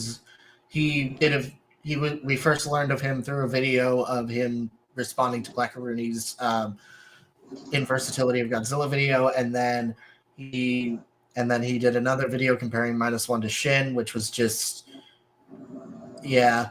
And he did one on Titanis Ghidorah, which we are talking about. So Yeah, I mean, well, next week we'll be talking about apparently his video that we will be covering next week is about whether or not Ghidorah was wasted in the MonsterVerse. Oh, okay. We will save that next week. Yeah. All right, so now Antonio, you can come back on. What's up?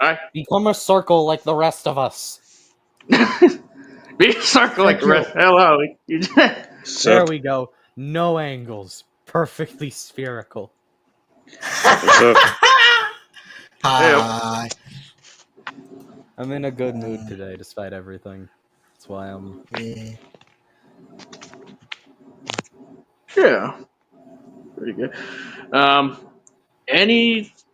anyone say what?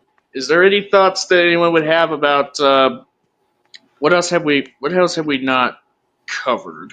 Pretty much. The I'm models, I think, can be discussed, maybe. like the actual effects. Well, yeah, not I the think I'd effects, the building models and stuff like that. I think there's a discussion that can be had for that.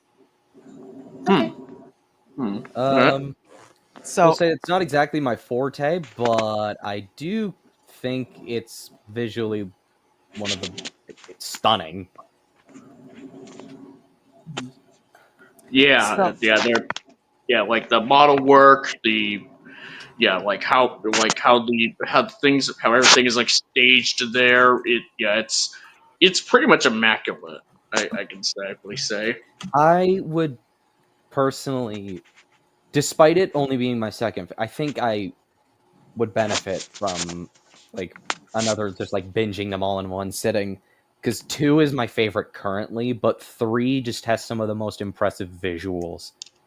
Yeah, I think the thing that really astounds me is the pyrotechnics work, and this goes for GMK too. I think Kaneko's effects team, like Shinji Kikuchi and who are Bro the just effects has people? too much fun blowing stuff up. Yeah, he and Michael Bay would get along. I guarantee it. At least in that regard. Yeah, like Gamera 2, Gamera 2 and even Guardian of the Universe pretty much, have a lot of great kaiju fights. Gamera 3, I think does have good kaiju fights, like damn good even. But I think it's mainly because of the internal struggle and Yeah. I think more than Yeah. anything. I love Batman. Oh my god. Okay. Dude. But you're saying, Kurt? Sorry, guys, I cannot hear you guys because I'm on my phone and not on my computer, so I'm sorry to hear you. Okay. Are you? Might want to at least mute yourself until you get that fixed or something. I don't know. I guess technically he cannot hear you say that, so you should write it. Okay, let me do that. Yeah. Okay. Oh, should I put this in the private chat or hold That's on? what I'm doing. I'm sending it right now. Okay, good. All right, thank you. Okay. So the thing I wanted to talk about mainly was the building models. I think that they're not scaled properly. I think with the specific height that they list for Gamera, not only in the film but also outside resources. Has anyone else noticed that with the building models not really being accurate? No, not really. Not really. No. Haven't, and honestly, I don't care about that because everything else I think is just working really well. Well, I think it shows Gamera being incredibly small, and it also, for example, Gamera is 80 meters tall, which is twice the size of Showa Godzilla. 50. No, he's 80. I think in the first film they say that his shell is 60 meters long, which is without his legs and arms out and stuff like that in his head. Oh no! Oh god! Only 5. Five Oh left. God.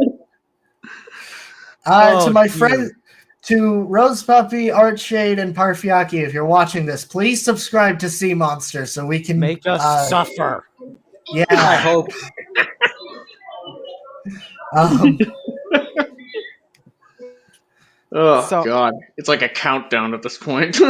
Yeah, that's what that's why I've been counting down. Bro, I remember when only 22 were needed at the start of this year. It's like the Doomsday Clock in Watchmen, where it's like we are now 5 minutes away to Doomsday. Yeah, but I will say scale is one of those things I don't tend to like draw too much attention to. well, But I think it's mainly like a whole bunch of things coming together at once.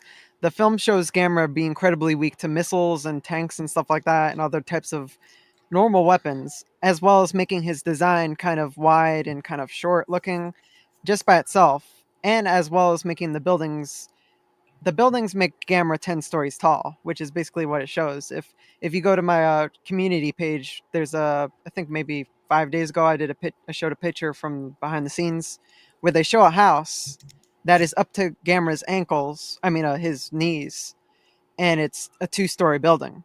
When in I think I did it 2 weeks ago, a picture was GMK, which Godzilla's foot is bigger than the whole 2-story building. It's actually a similar type building, which that Godzilla Okay, is 60 guys, meters tall. this might be very, very dumb of me to ask, but if Gamera had his own Millennium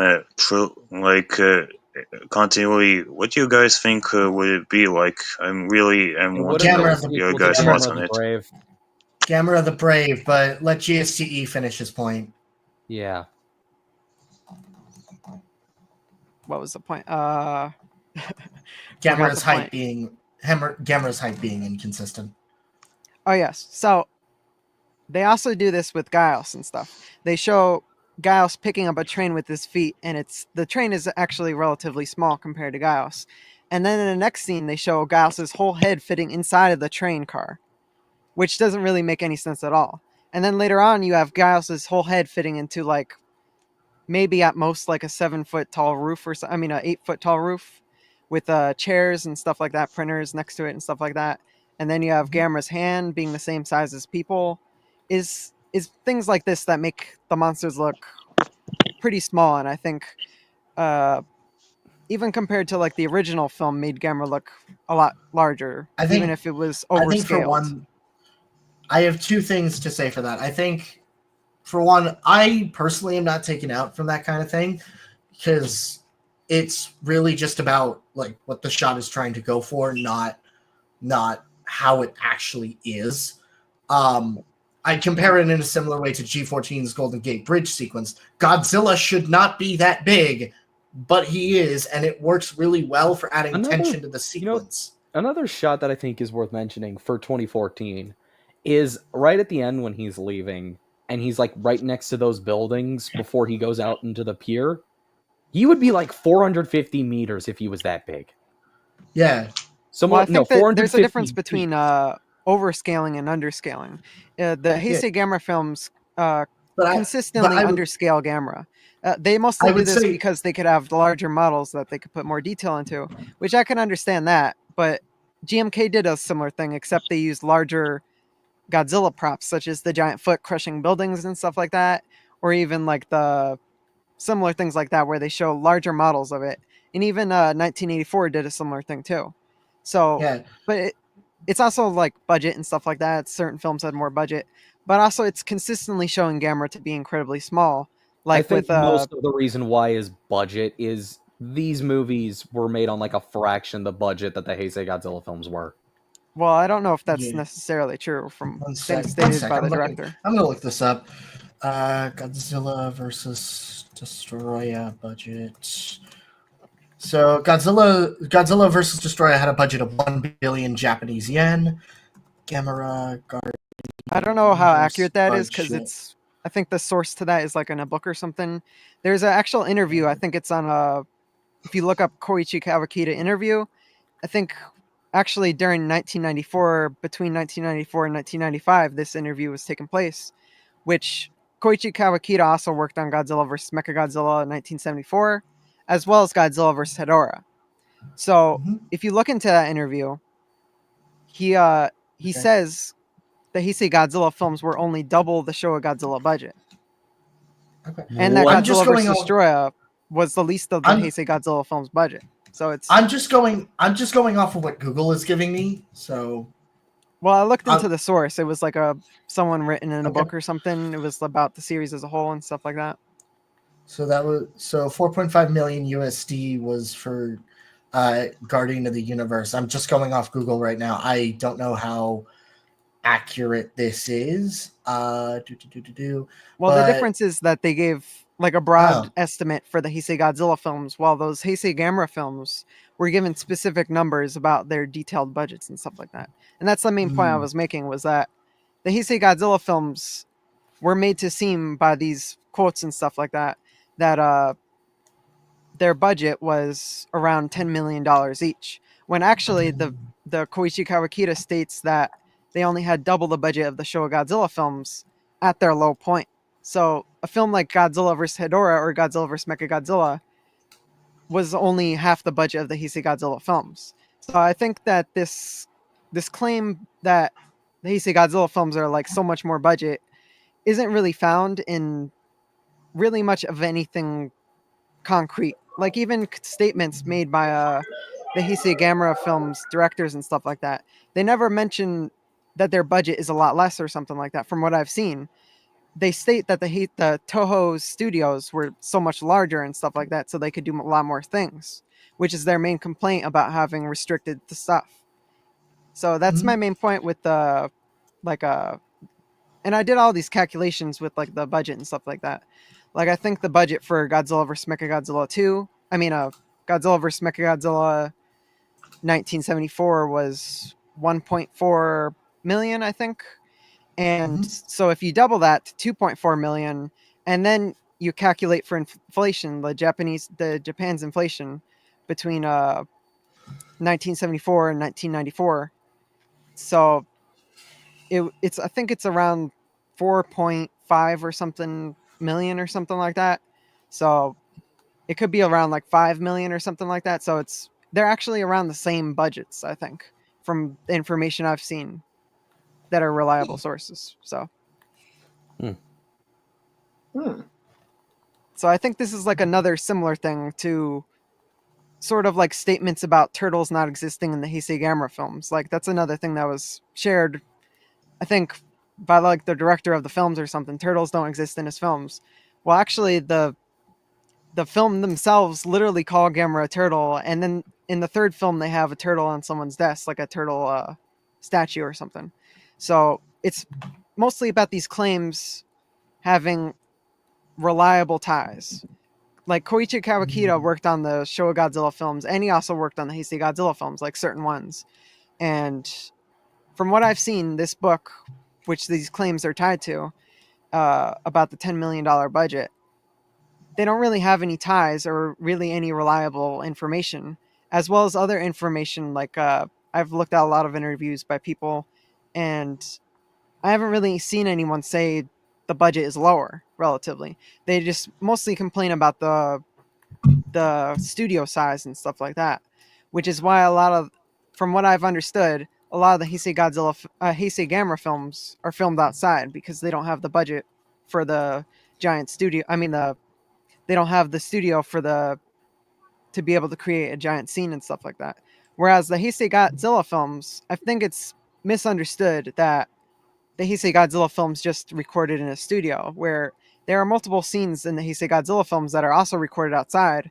Like, for example, you have Space Godzilla's outdoor scenes that are recorded outside, as well as Mechagodzilla scenes and stuff like that.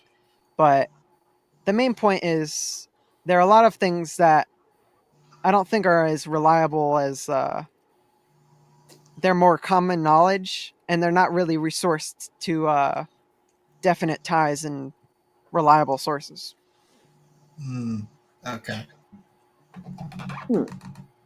So that's the main thing I wanted to say about the budget, because that's the common thing I see like tossed around the fandom, like the Heisei Gamera films are so much better because they have little, and their flaws that they do have, they are excused by a lower budget, which I don't think that any film should be excused for a lower budget, because a film like Shin Godzilla was made with less money than Godzilla Minus One, and it was made in 2016, yet it looked that good. So I think like a film should be based on the thing that it presents and not the behind the scenes exactly, because Godzilla vs. Destroy also, you could remove any criticism from it because there was a lot of complications actually that sorry, I had a cough right there.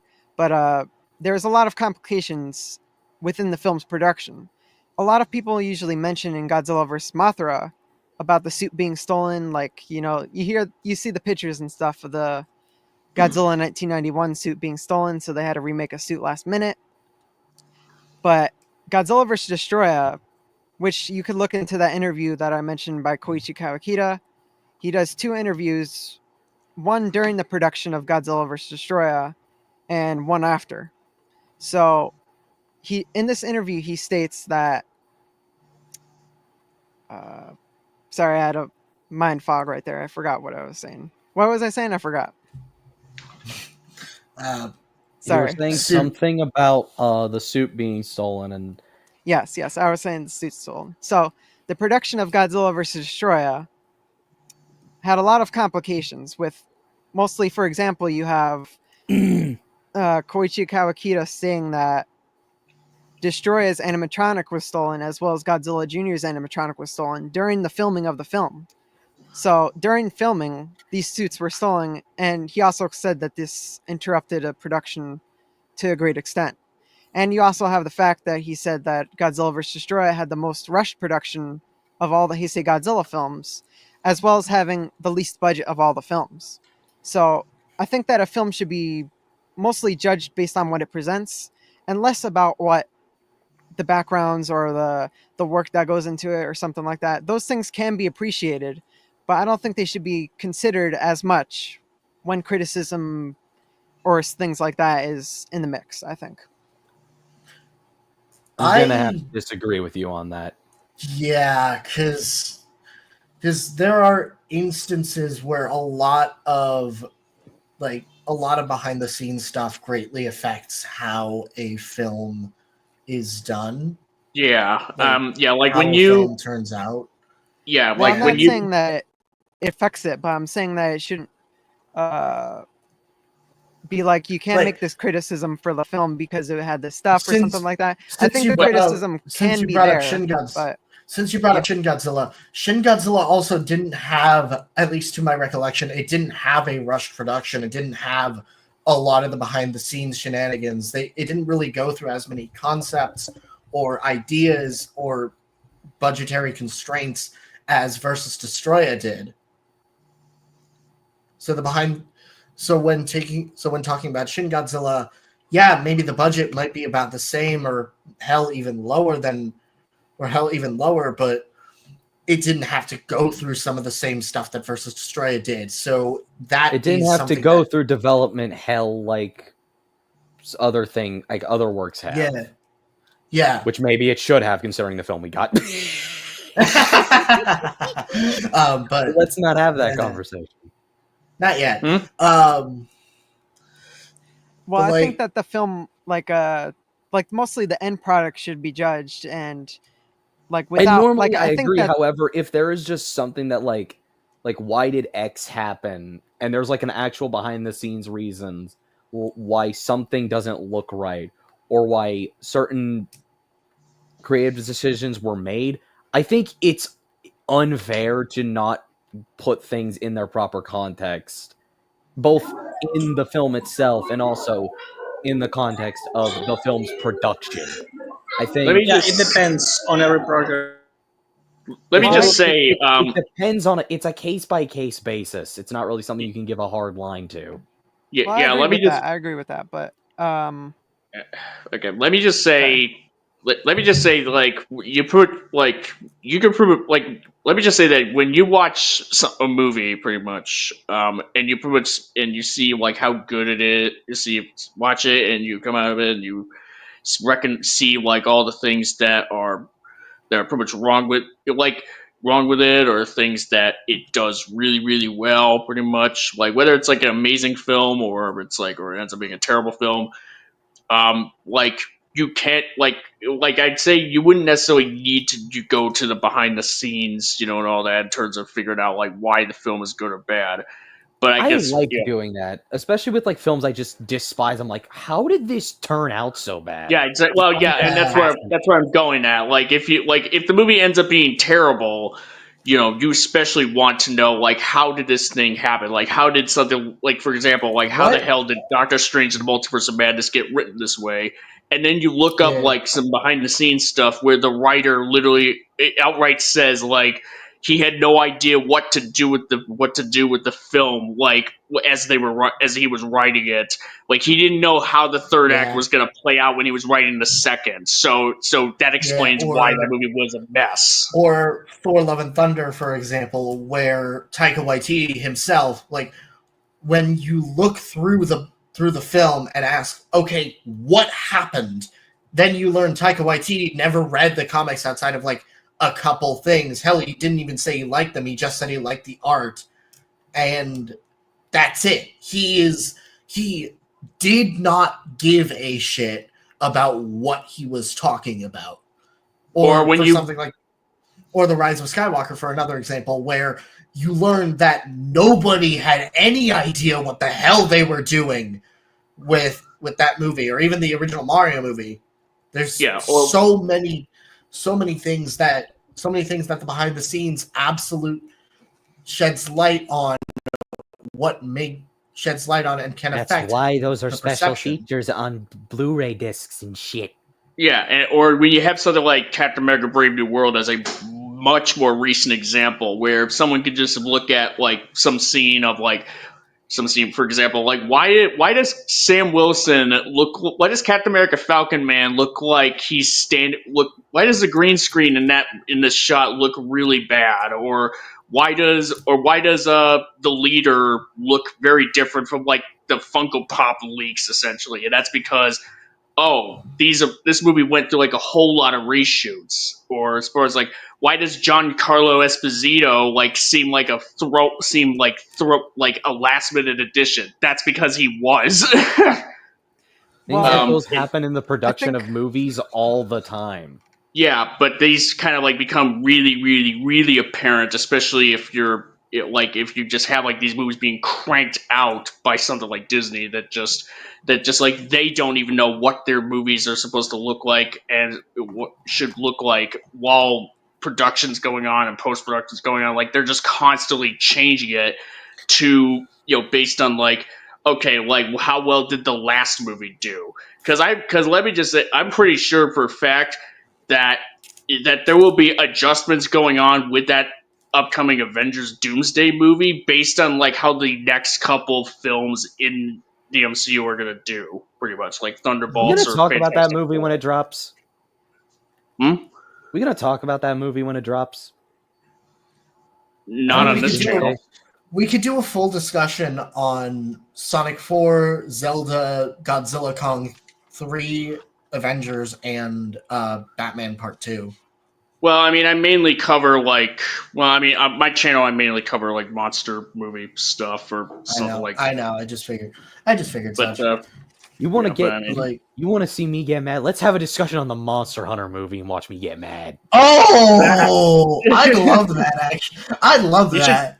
you should check out my essay video, two-parter on that, because that's it's actually my second essay video series on Because Monster Hunter is my like favorite video game franchise ever after Persona, so I've got things to say about that film. Well, can I just finish my point that I was making earlier? I just Right, fair enough. wanted to let you guys finish the stuff. So, the point I was making was not that these things don't matter. These things do matter with context to why these things happened, and I think that these things should individually be said why these things happened, as to why the quality or something turned out the way it did, or certain inspirations that they took from certain films or certain ideas. But I feel like that this is applied inconsistently with different films. You have Godzilla vs. Destroy, which I think is the main culprit of this, actually. with people pointing out its flaws, yet not even understanding the behind the scenes and stuff. Yet for a film like Godzilla vs. Mothra, where it's actually has some of the worst Godzilla like close-ups on Godzilla's face, which could be due to Godzilla's suit being stolen. Yet this is said in basically every single review, mostly because of how popular it is to say it. Yet in Godzilla vs. Destroyer, it had some of the most rushed production, with actually like a scene like Godzilla being frozen by the military. Certain scenes didn't really look that good, and certain scenes weren't that well done.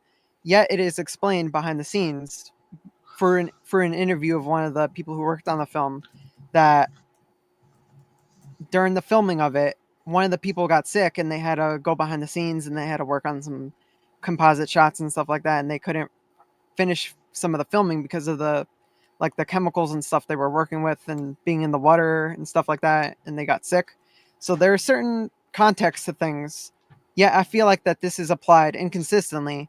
So I think that the end product is the main thing that should be focused on. If this thing can't be consistently applied across all films. So I that's think my it main can be, reason for people that. just aren't, because of this crazy thing that us humans have called bias. Well, that's true, but it's also that. Well, that's the main thing. But I don't really like to say that people are biased, so that's the reason why they're doing stuff. But I feel like that this thing about like the behind the scenes, like for a film like Godzilla vs. Ballante, it's mainly pointed out like the intricate things behind the scenes and stuff like that with the tanks they use under the water for the underwater filming and stuff like that. Yet for a scene like Godzilla vs. Mothra, they don't really mention this, and it could be due to bias, it could be due to other reasons, or it could be due to a lack of information. Yet I feel like Godzilla vs. Mothra 1993 and 1992 actually is a little bit more interesting in terms of this, because I think the American director, I think his name is Tim Burton, right? Tim Burton, he actually visited the set during the filmmaking of this scene. So I feel like that should be something that could have been uh brought up in some of these reviews or something, some of these documentaries of the films. It's just certain things I feel like are left out. I don't know if it's done purposely or accidentally, but my main point is that these behind the scenes stuff do matter, but I feel like the end product is the thing that most people see. So the end product should be criticized, and it can be criticized, but I feel like for certain films like the Heisei Gamera films, I don't feel like a lot of their problems are pointed out, or Godzilla vs. Ballante, I don't feel like its flaws are pointed out, or even like Godzilla vs. Mothra, I don't think its films are pointed out to the extent I think that should be. And I think that you can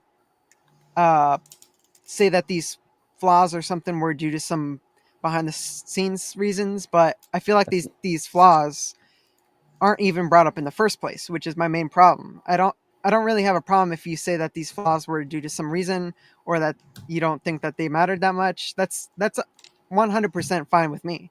But my main problem is that these things aren't brought up in the first place, and it seems to be done inconsistently depending on the films that are brought up. So that's my main point. That's the point I wanted to make. Okay. Okay. I won't That I won't lie, I've got some problems with what you just said, but I'm gonna have some trouble articulating that. That could be a discussion we could have later. yeah, because Okay, we're well, at 327. it's been a long 3 hours. Yeah. Yeah. So, I guess if there's like any more detail we want to go into about the Heisei Gamera trilogy, Monster designs. Is there something along those that we would like to talk about? Like, of like the of the 3 different suit, I guess technically 4. What is y'all's favorite Gamera suit in this trilogy? Nightmare Gamera, 100%. I think mine is either the normal Revenge of Iris suit or the Advent of Legion suit. G2. G2 is my favorite. I drew a lot of inspiration from that one and G1, as well as what was it? Rebirth, the 2015 design, and a tad of Showa for my design. So, and it just generally is a cool look. I feel like it's just the Gamera look. Yeah, I mean, like the yeah, like the Gamera 2 suit definitely makes like even the Gamera 1 suit. They make me think, oh yeah, this is like a really cool, like sort of like update of the classic Showa design, pretty much. Like if there was like a good medium between like like staying true to like the somewhat kid friendly ish look and a more like updated sort of look to make him look a little more Sounds to just me, ever so good slightly sir, more you should monstrous than watch those two Gamera were. Rebirth. Hold on.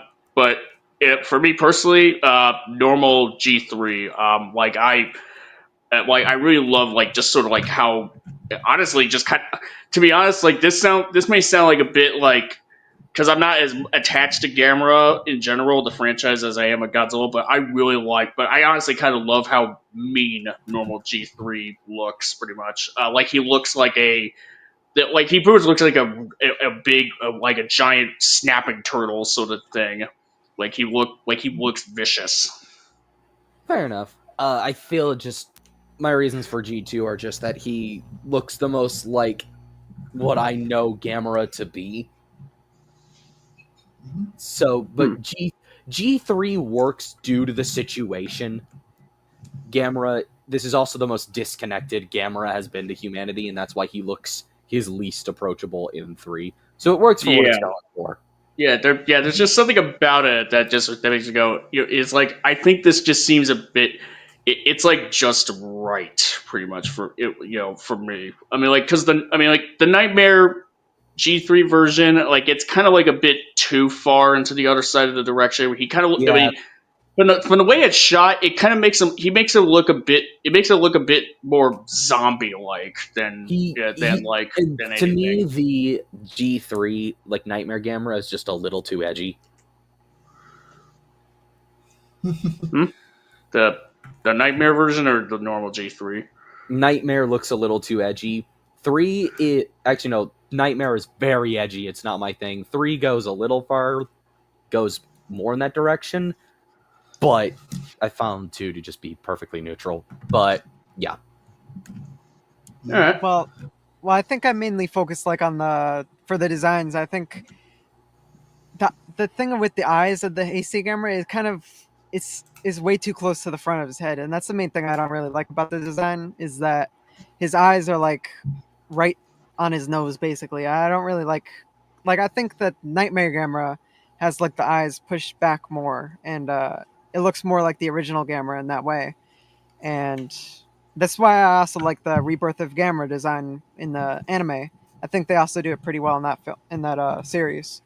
But I think the Rebirth design is a modified version of the 2015 design from the short Yeah, film. from the trailer. Yeah. that might be just my favorite Gamera look, period. But if we're talking across both, just in the Heisei trilogy, G2. But yeah, think that's everyone in stream. I wanted to say that I can't really choose between 2 and 3. But yeah, it's between one of those two. And Trauma Gamera, I like it, but once we took a new look at it here on the stream, for me it was also a little bit too edgy. And what Monster said about it being more like a zombie is true. I think that it could be done better, but if it was done a little better, it would probably be my favorite one just because it's so different and because of thematically how it would have fit in the movie. But also, I said that I think that it should have been used a little bit more in the movie in the first place. So yeah, between Yeah, it 2 is and kind of a 3, shame. Just and if Trauma Gamera was a little bit better and better executed, that will be my number one. Yeah. So Kaiju Crew, how would you rank the trilogy, pretty much? Unless you've already done that. So for myself, 2 is my favorite, 3 is in the middle, and then 1 is my least favorite. But I think they're all great movies and worth the watch, even if you're not a kaiju fan. They're just good films. Yeah, that's. I pretty showed much... my I'm so excited to show my friend Nathan. He's I've mentioned him like a handful of times on stream. I've been showing him the Godzilla films. I've been showing him Jurassic Park and all that stuff. And Gamera is what we're watching next. Nice. Whenever I get the chance, whenever I see him again. I do plan to show my friends the Gamera films at some point. I think I might do that after we get through Gurren Lagann. So. Hell yeah! Wait, what's going on? So I'm probably going to show Archshade, Rose Puppy, and Parfiaki the Gamera films after we get through Gurren Lagann. So, yeah. Yeah. I was who recommended Gurren Lagann to Minecraft World in the first place. Yeah.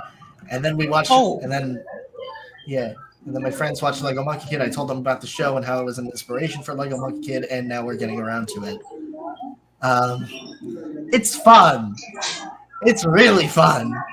By the way, Minecraft, I wanted to tell you that I watched Kaiju number 8 because you have mentioned it a couple of times in the stream, and it really sounded like something I didn't give a fuck about. Like, it sounded like a mixture between Attack on Titan and Tokyo Ghoul, but because you were talking about it so much, I decided to give it a try, and it's really nice, so thanks.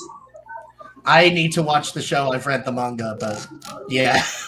Kaiju number 8 sounds like it's right up my alley. Yeah. The manga, it's really nice. The manga I have really enjoyed so far. The show looks so much fun. I'm not going to read the manga so I don't get spoiled, because normally I always watch these things already knowing how it's going. So for a couple of shows, I don't want to do that. Like I want to go in blind. So that's the only reason why I'm not going to watch it. Fair enough. Yeah. All right. Yeah. Anything else? I'm trying to see because we. Just curious what else we've actually talked about. I think that's pretty much it. Before I came on. Mostly debates about how mana works. Yeah. There was definitely. Oh, sorry, my microphone's a little loud. I think back to the special effects. I think something that can be said. I don't know why a lot of people who like these films, I don't know why they don't really talk about certain details and stuff like that. Like with the Heisei Godzilla films, I appreciate certain things that they did well. And for the Heisei Gamera films, I did that as well in my older reviews. And the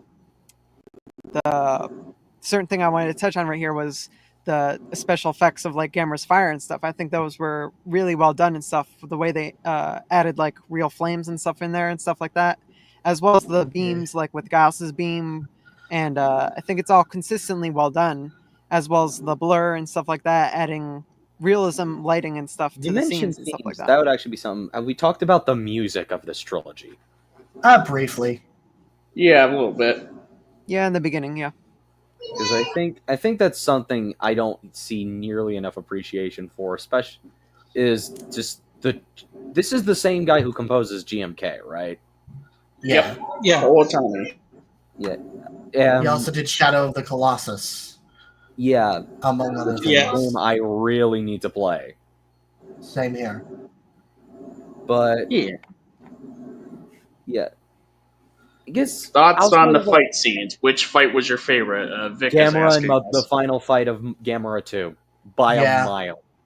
G2's final battle, especially the first fight.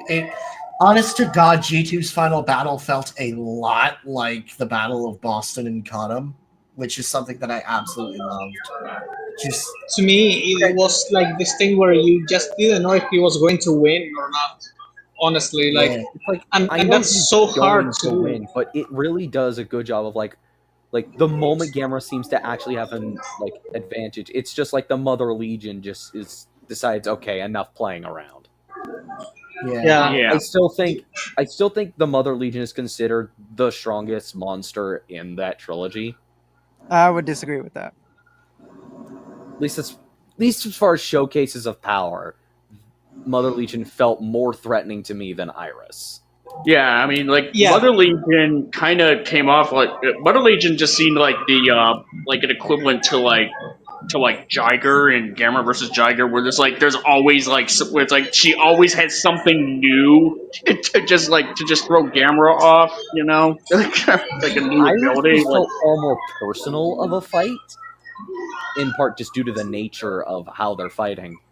I really think that I know people like Revenge of Iris. I really think that climax could have benefited from being just a bit longer. Well, I think the yeah. main problem with the final fight was mostly that they didn't really have much happen with between the monsters. And the thing that they do have happen with Gamera stabbing Iris could have actually been done in the beginning of the fight. I don't really know why Gamera didn't lead with him stabbing into Iris's chest and stuff like that. It doesn't really make much sense compared to It was like Iris To doing that to me, Gamera. no, Gamera stabs into Iris's chest to grab Ayana, which yeah, he could have that's done that in the beginning. No, because she isn't sucked into Iris until he does it immediately after she gets sucked in. What do you mean? He could have just stabbed his hand into Iris to yeah. kill Iris. It's true that he could have literally stepped into her and just like What ripped would out be his everything reason that's to do inside that in that fight? There was because no he's trying to reason. kill the thing. Because it's a fight. No, but it's like what I mean is, what is his immediate bleh? I'm losing my goddamn words here. What? I'm saying it's just this is a cage match, and he has no reason to go and like plunge his fist into the chest until shit, it has her. Well, I mean, it doesn't really make much. So It you're doesn't really make much sense exactly. because Iris stabs Gamera all the way through his shell and stuff like that. And to this It's point, like they're fighting Gamera. to the death. Sorry. Why wouldn't he do it? It's like you don't need motivation. It's like you're saying that I'm on a cage with someone, and the other person is trying to kill me, and I have a knife, and it's like, well, but you didn't stab him before he ate Let the me- brownie. You know, it's like. Hang on. Think I poorly phrased what I was trying to say there. Is it? If I remember correctly, Iris's like chest has to open up to consume Ayana, and then almost immediately Gamera plunges his fist in there. Is it not possible that Iris's skin before was just not tough, was just too tough to actually just punch through, and as such he kind of needed it to make itself vulnerable? Well, Iris also had his back Okay. to Gamera, so Like, now I get what you're saying. Yeah, maybe if we could like take a look at it, or someone could take a look at it, like you Like could, a shot you know, where where Gamera sees Ayana getting sucked in, and then we get the shot of well to that point Gamera's also you chest have plunging just in to grab Ayana. well also to this point of Gamera like stabbing Iris. I think there's also the major point that Gamera has a fireball and he could have shot it up close, which he never does in any of the three films. He does it actually in the first film where he blows up the Gauss, as well as basically every scene in the when he fights the Gauss and Why? the Iris city has at night. already shown that it can just backhand Gamera's fireballs with no problem. Plus, Yes, from far away. And now he's even closer. That could backfire on him horribly if he does that. Well, it showed to only block it with its tails. So similar to the Legion blocking Gamera's fire was only due to its horns, which it showed to not be able to do after It still has its horns were tentacles, broken. though. So why would he use his fire when it can just easily deflect them? There's no reason. His best option, especially in an environment like this, is to just fight close quarters. Well, if that was the case, wouldn't it be able to block Gamera's fire hand? Similar thing? No, because it has a chest wound. By that point, there's a hole in its chest, and as such, he has the ability to do that now. Especially since his hand was stabbed and he has to get free. So wouldn't Gamera be able to just shoot his fire instead of cutting off his arm? No. Because again, he doesn't use the plasma fist until his hand is pinned to the wall and Iris is mimicking his plasma fireballs, and he has Ayana, and there's now a hole in Iris's chest. So he has the option to do what he does in the film, which is blow off his arm and then take back his plasma use that plasma to make the He'll- plasma fist, and then plant said plasma fist into Iris's chest wound, which is ultimately what kills her. He Well, the also film has far pretty more. clearly One second. He Okay. also has far more control over the plasma fist, which the fireball, sure, that would strike. That would do the job, but it also, considering where they're standing, the blast is far more open to the humans in the area. Gamera has to account for them too. Well, the whole And explosion so- after Iris was exploded blows up the whole building. So Yes, but it blows up in a direction that is away from the humans. Gamera. At that point, I wouldn't Gamera's really- like, I wouldn't I'm really out say of that. When he ideas and plunges options. his hand Y'all into better the duck. chest, when he plunges his hand into the chest, he spins around and turns his back to the humans.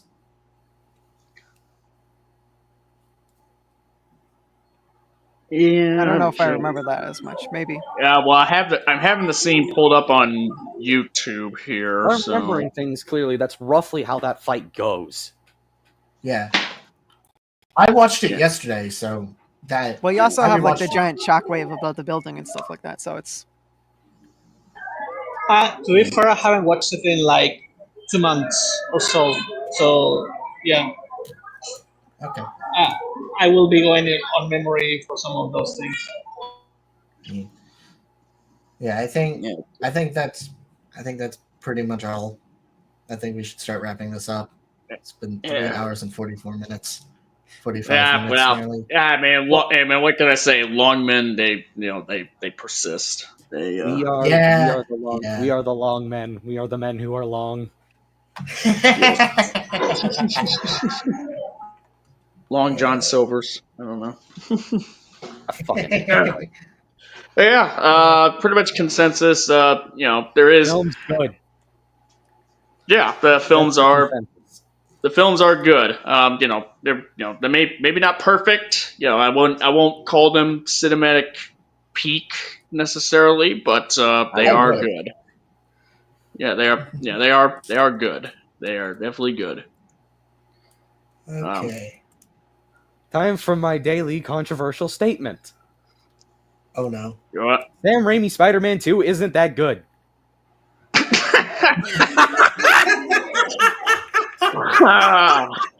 I just exist to start shit. Wait, is this a? Hold on, is this a bit or is it actual? Or do you actually?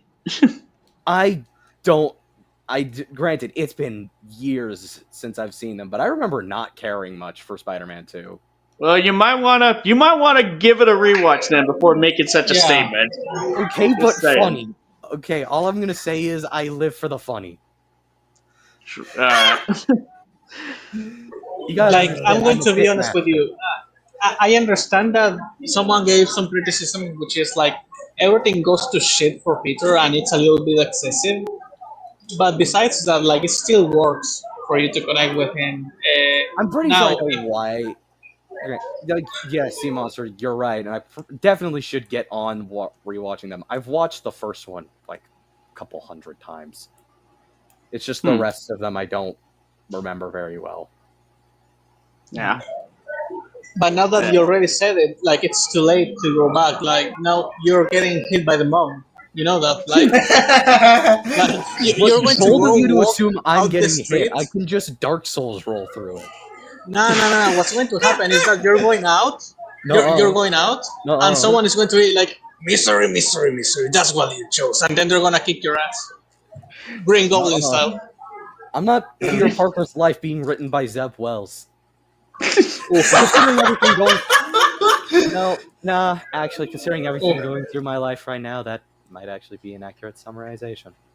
I mean, that's a bold statement to say that you say Spider-Man 2 is not that good when you haven't watched it in a while. When before you pretty much like tried to say like, hey, say King Ghidorah had the best setup of any of that. Like, Yeah. I am here. Hey, that's the thing.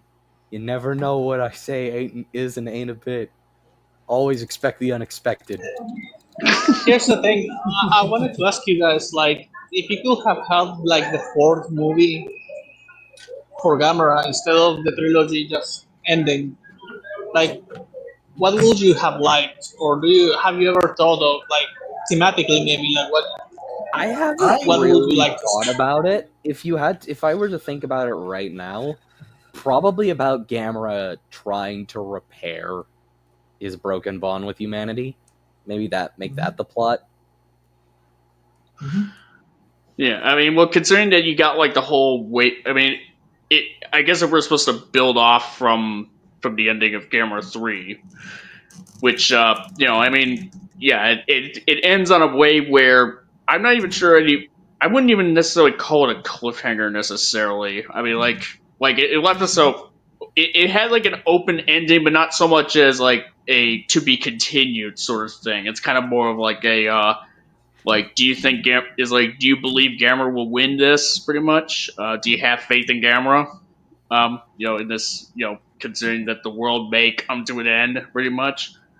It is kind of one of those questions. It leaves it sort of like an open-ended question there, on that front. But if we were to do a sequel to it, yeah, like some like potentially like Gamera like maybe making some. The only way I could potentially see Gamera 4 kind of playing out, hypothetically, is that it would pretty much have Gamera answer the question that Gamera like taking on the whole swarms of Gauss, and he pretty much would win, but at the cost of his own life, essentially. Um, and I guess that kind of faith in Gamera would be sort of restored by the end because he did kind of save the world pretty much. Could I give my idea for a the follow up film could be or something real quick? Go on. So I think the idea maybe would be having the humans actually be able to kill Gamera, and then having the Gauss take over the world, and at the end Gamera shows up and destroys them. I think that would be like a pretty good ending for like the whole storyline they were going about Gamera being them being better off if Gamera was destroyed and stuff like that. I feel like it would end off that story as well as showing that Gamera was there when humanity couldn't protect themselves. I think that would be a pretty good ending. I feel like we need something new. Let's stop using the Gauss. Well, I don't think the Gauss like storyline of like I think from that 2015 trailer of Gauss taking over the world, I think that would be shown in this potential film that I was giving the example of. Yeah. One thing like maybe I would have done is make it like a three-way fight. You know, like let's make one last guy survive. It grows throughout the movie, but there's another monster, Spider-Man freestyle. But this time, it's not that complicated because these are monsters. Like maybe make another spiritual monster that ends up having like direct conflict with the Gauss. So it really is a three-way fight. It's not like a 2v1. It's like like how do you say that? Like a team, like a death match fight between the three things. And maybe like the third monster, instead of being like a protector of the balance of Earth and all that, it will be like a protector of humanity. And like both the Gauss and Gamera are seen as a threat. So technically, you will have like a good monster, quote unquote, and you will explore that thing between, like, oh, Gamera is on our side for now,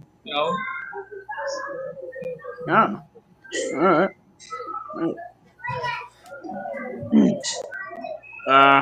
Yeah. Uh, what else? What else is there? What else? I mean, that's pretty much it. Yeah. All right. So, who wants to Yeah, I start guess- Platoon? Well, well, I just wanted to say something real quick, if I could, if there's a little bit of time left. I wanted to say something real quick. All right. Go ahead. Okay. Go ahead. So, I know that a lot from my Heisei Gamera criticism video. some people think I don't like the Heisei Gamera films and that I what's called a bad faith towards them or something like that. I just wanted to make it clear that like in this thing, I think that there are a lot of good and a lot of bad things in the films.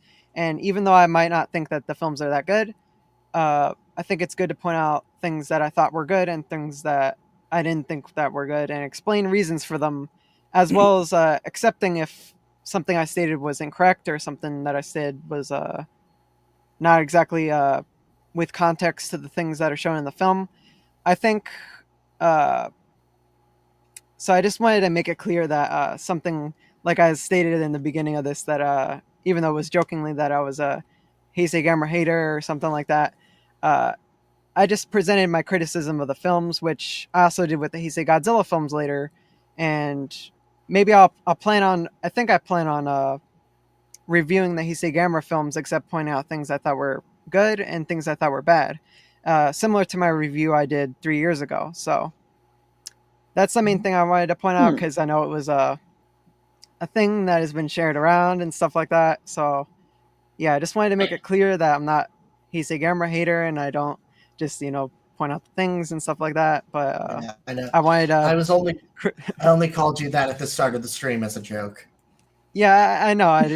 I know that there are some people who actually think that, as well as some people who like the films. And as I said in my comments, as well as my end of my video, that don't just take my word for it. If you don't think the films are good or something, let that be because the your own experience of watching the films and come to your own conclusion, not based on things that I or anyone else said. So I think that in itself is important, and I feel like in like there was a live stream that what's called reviewed my review of the Heisei Gamera films, and I responded to that in the comments and their comments of their live stream. But so yeah, I just wanted to make that clear about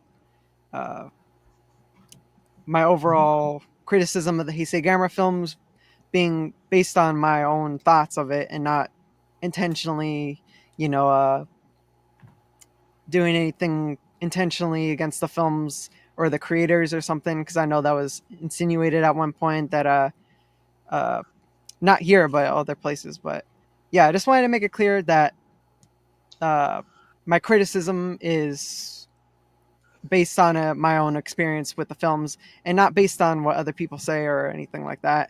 And that I recommend that people watch the films for themselves and not go off of popular belief or even my belief of the films not being that good and due to certain reasons.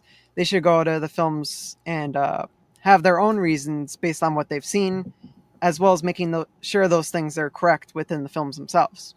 So that's the thing I wanted to say, and yeah, that's about it. I know I'm a little bit I'm a little bit more enthusiastic about this topic because it's been something I've been more interested in for the past couple of years and stuff like that, debating these films as well as certain ideas within them, as well as trying to understand other people, different perspectives, because I know it's a completely different perspective if someone thinks that a film is perfect as well as someone who doesn't think a film is that good. So it's something I try to understand and something that I like to discuss with different people as well as I've done over the years. So it's just something I wanted to say real quick to end off the stream, and I didn't want to start with it. So yeah, that's about it. Okay. All right. Yeah, so I guess we'll just kind of close up by saying once again thank you all for coming on here to discuss this Gamera Heisei trilogy thingamabob. At least to acknowledge the 60-year anniversary of the hero in the half shell himself, essentially. Turtle power. Yeah. So I guess Zimzo and Cinemus were on here earlier. Go check out their stuff. Neat stuff. And thanks Antonio for coming on. And as far as anyone else here who are currently here, if anyone's got any plugs that they want to do before they go or before we close out the stream. Well, You can find me on YouTube at Minecraft World 1954. That's my @ or just Minecraft World. I post kaiju and have versus related stuff. I'm currently working on a Nemesis essay and a Godzilla the Arrival pitch. And then you can also find me on Instagram and Karo, where I have artworks and things. I have posted my Gamera designs for a trilogy concept that I had that I've been working on recently. So, among other things. And you can find me on Blue Sky, where I do stuff. And yeah, go watch the Gamera movies, not just the Heisei trilogy, all of them I'd recommend. Go watch Gurren Lagann, it's awesome. Go read Project Nemesis, and Tiamat deserve better. Bye. Yeah. GSTE, any plugs?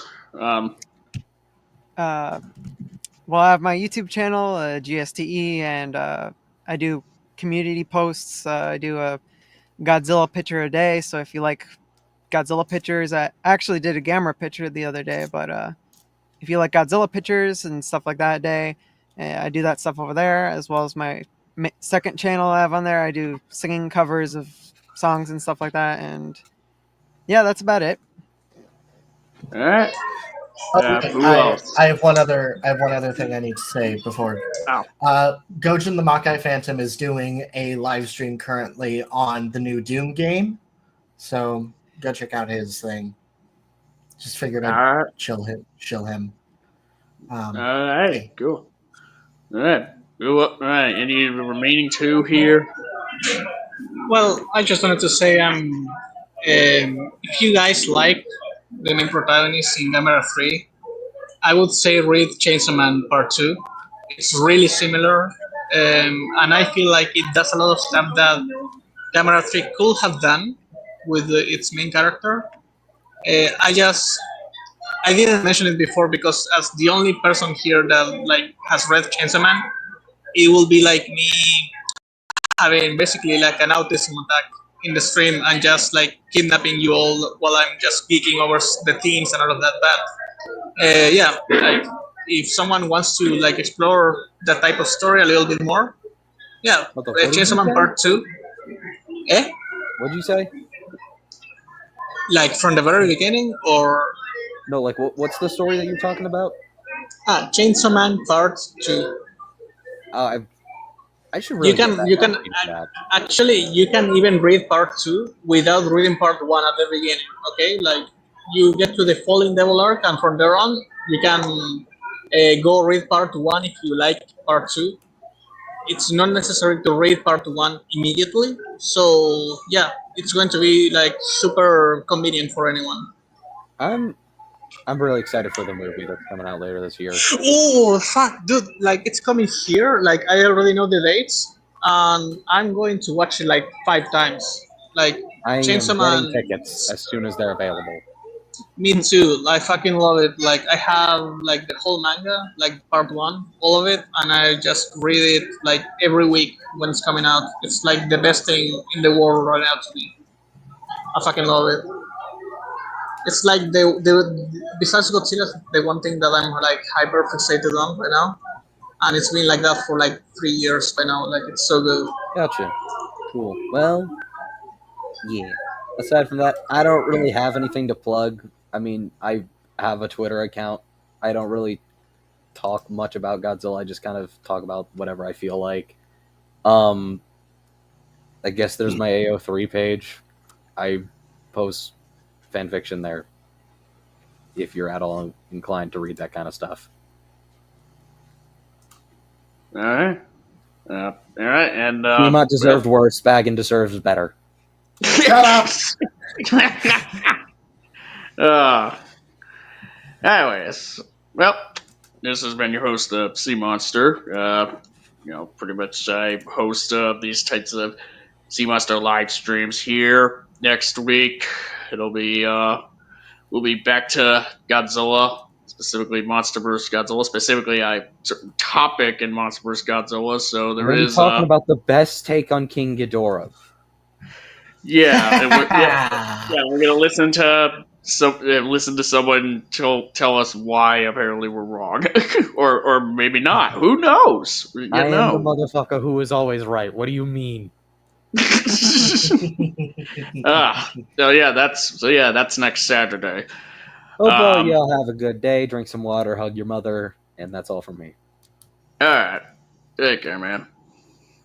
And yeah, I have. I'm working on a GXK video. Pretty much, it is in the editing process. Let's just say it will be a longman. It's absolutely looking to be a longman. Like when it's all done. I can't. I won't say any more about the deets there.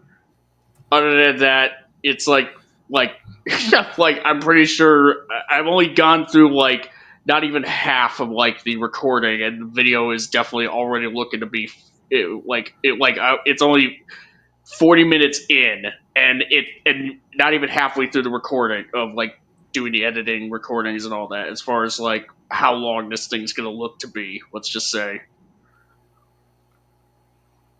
Um, but yeah, as far as like other content goes, there'll be more. There's stuff to come beyond that. I will announce that for sure, stream or video.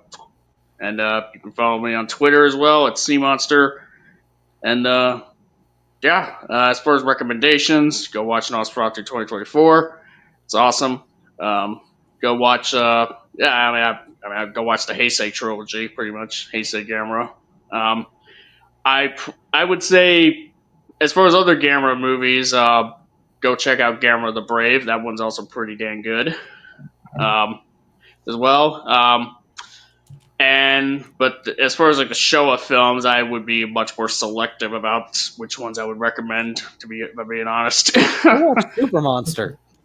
No, absolutely not. I would not. I wouldn't even wish that on Hitler. Okay. Wow, you hated it that much? I was miserable. I was miserable watching that. Would you rather watch Super Monster or Platoon? Would you rather make that or 300 Special? God, just don't make. No, we're gonna do Platoon. We're doing Platoon. We are doing Platoon. I swear to God, we will do Platoon. All right. Super Monster was probably the most painful movie experience I've ever had. More than Planet Eater or Fences 2016. Do you not remember the piano kid singing and stuff like that? That was. I'm asking because I'm genuinely scared to watch it. I actually. Would you guys be surprised if I said I actually got some enjoyment out of it?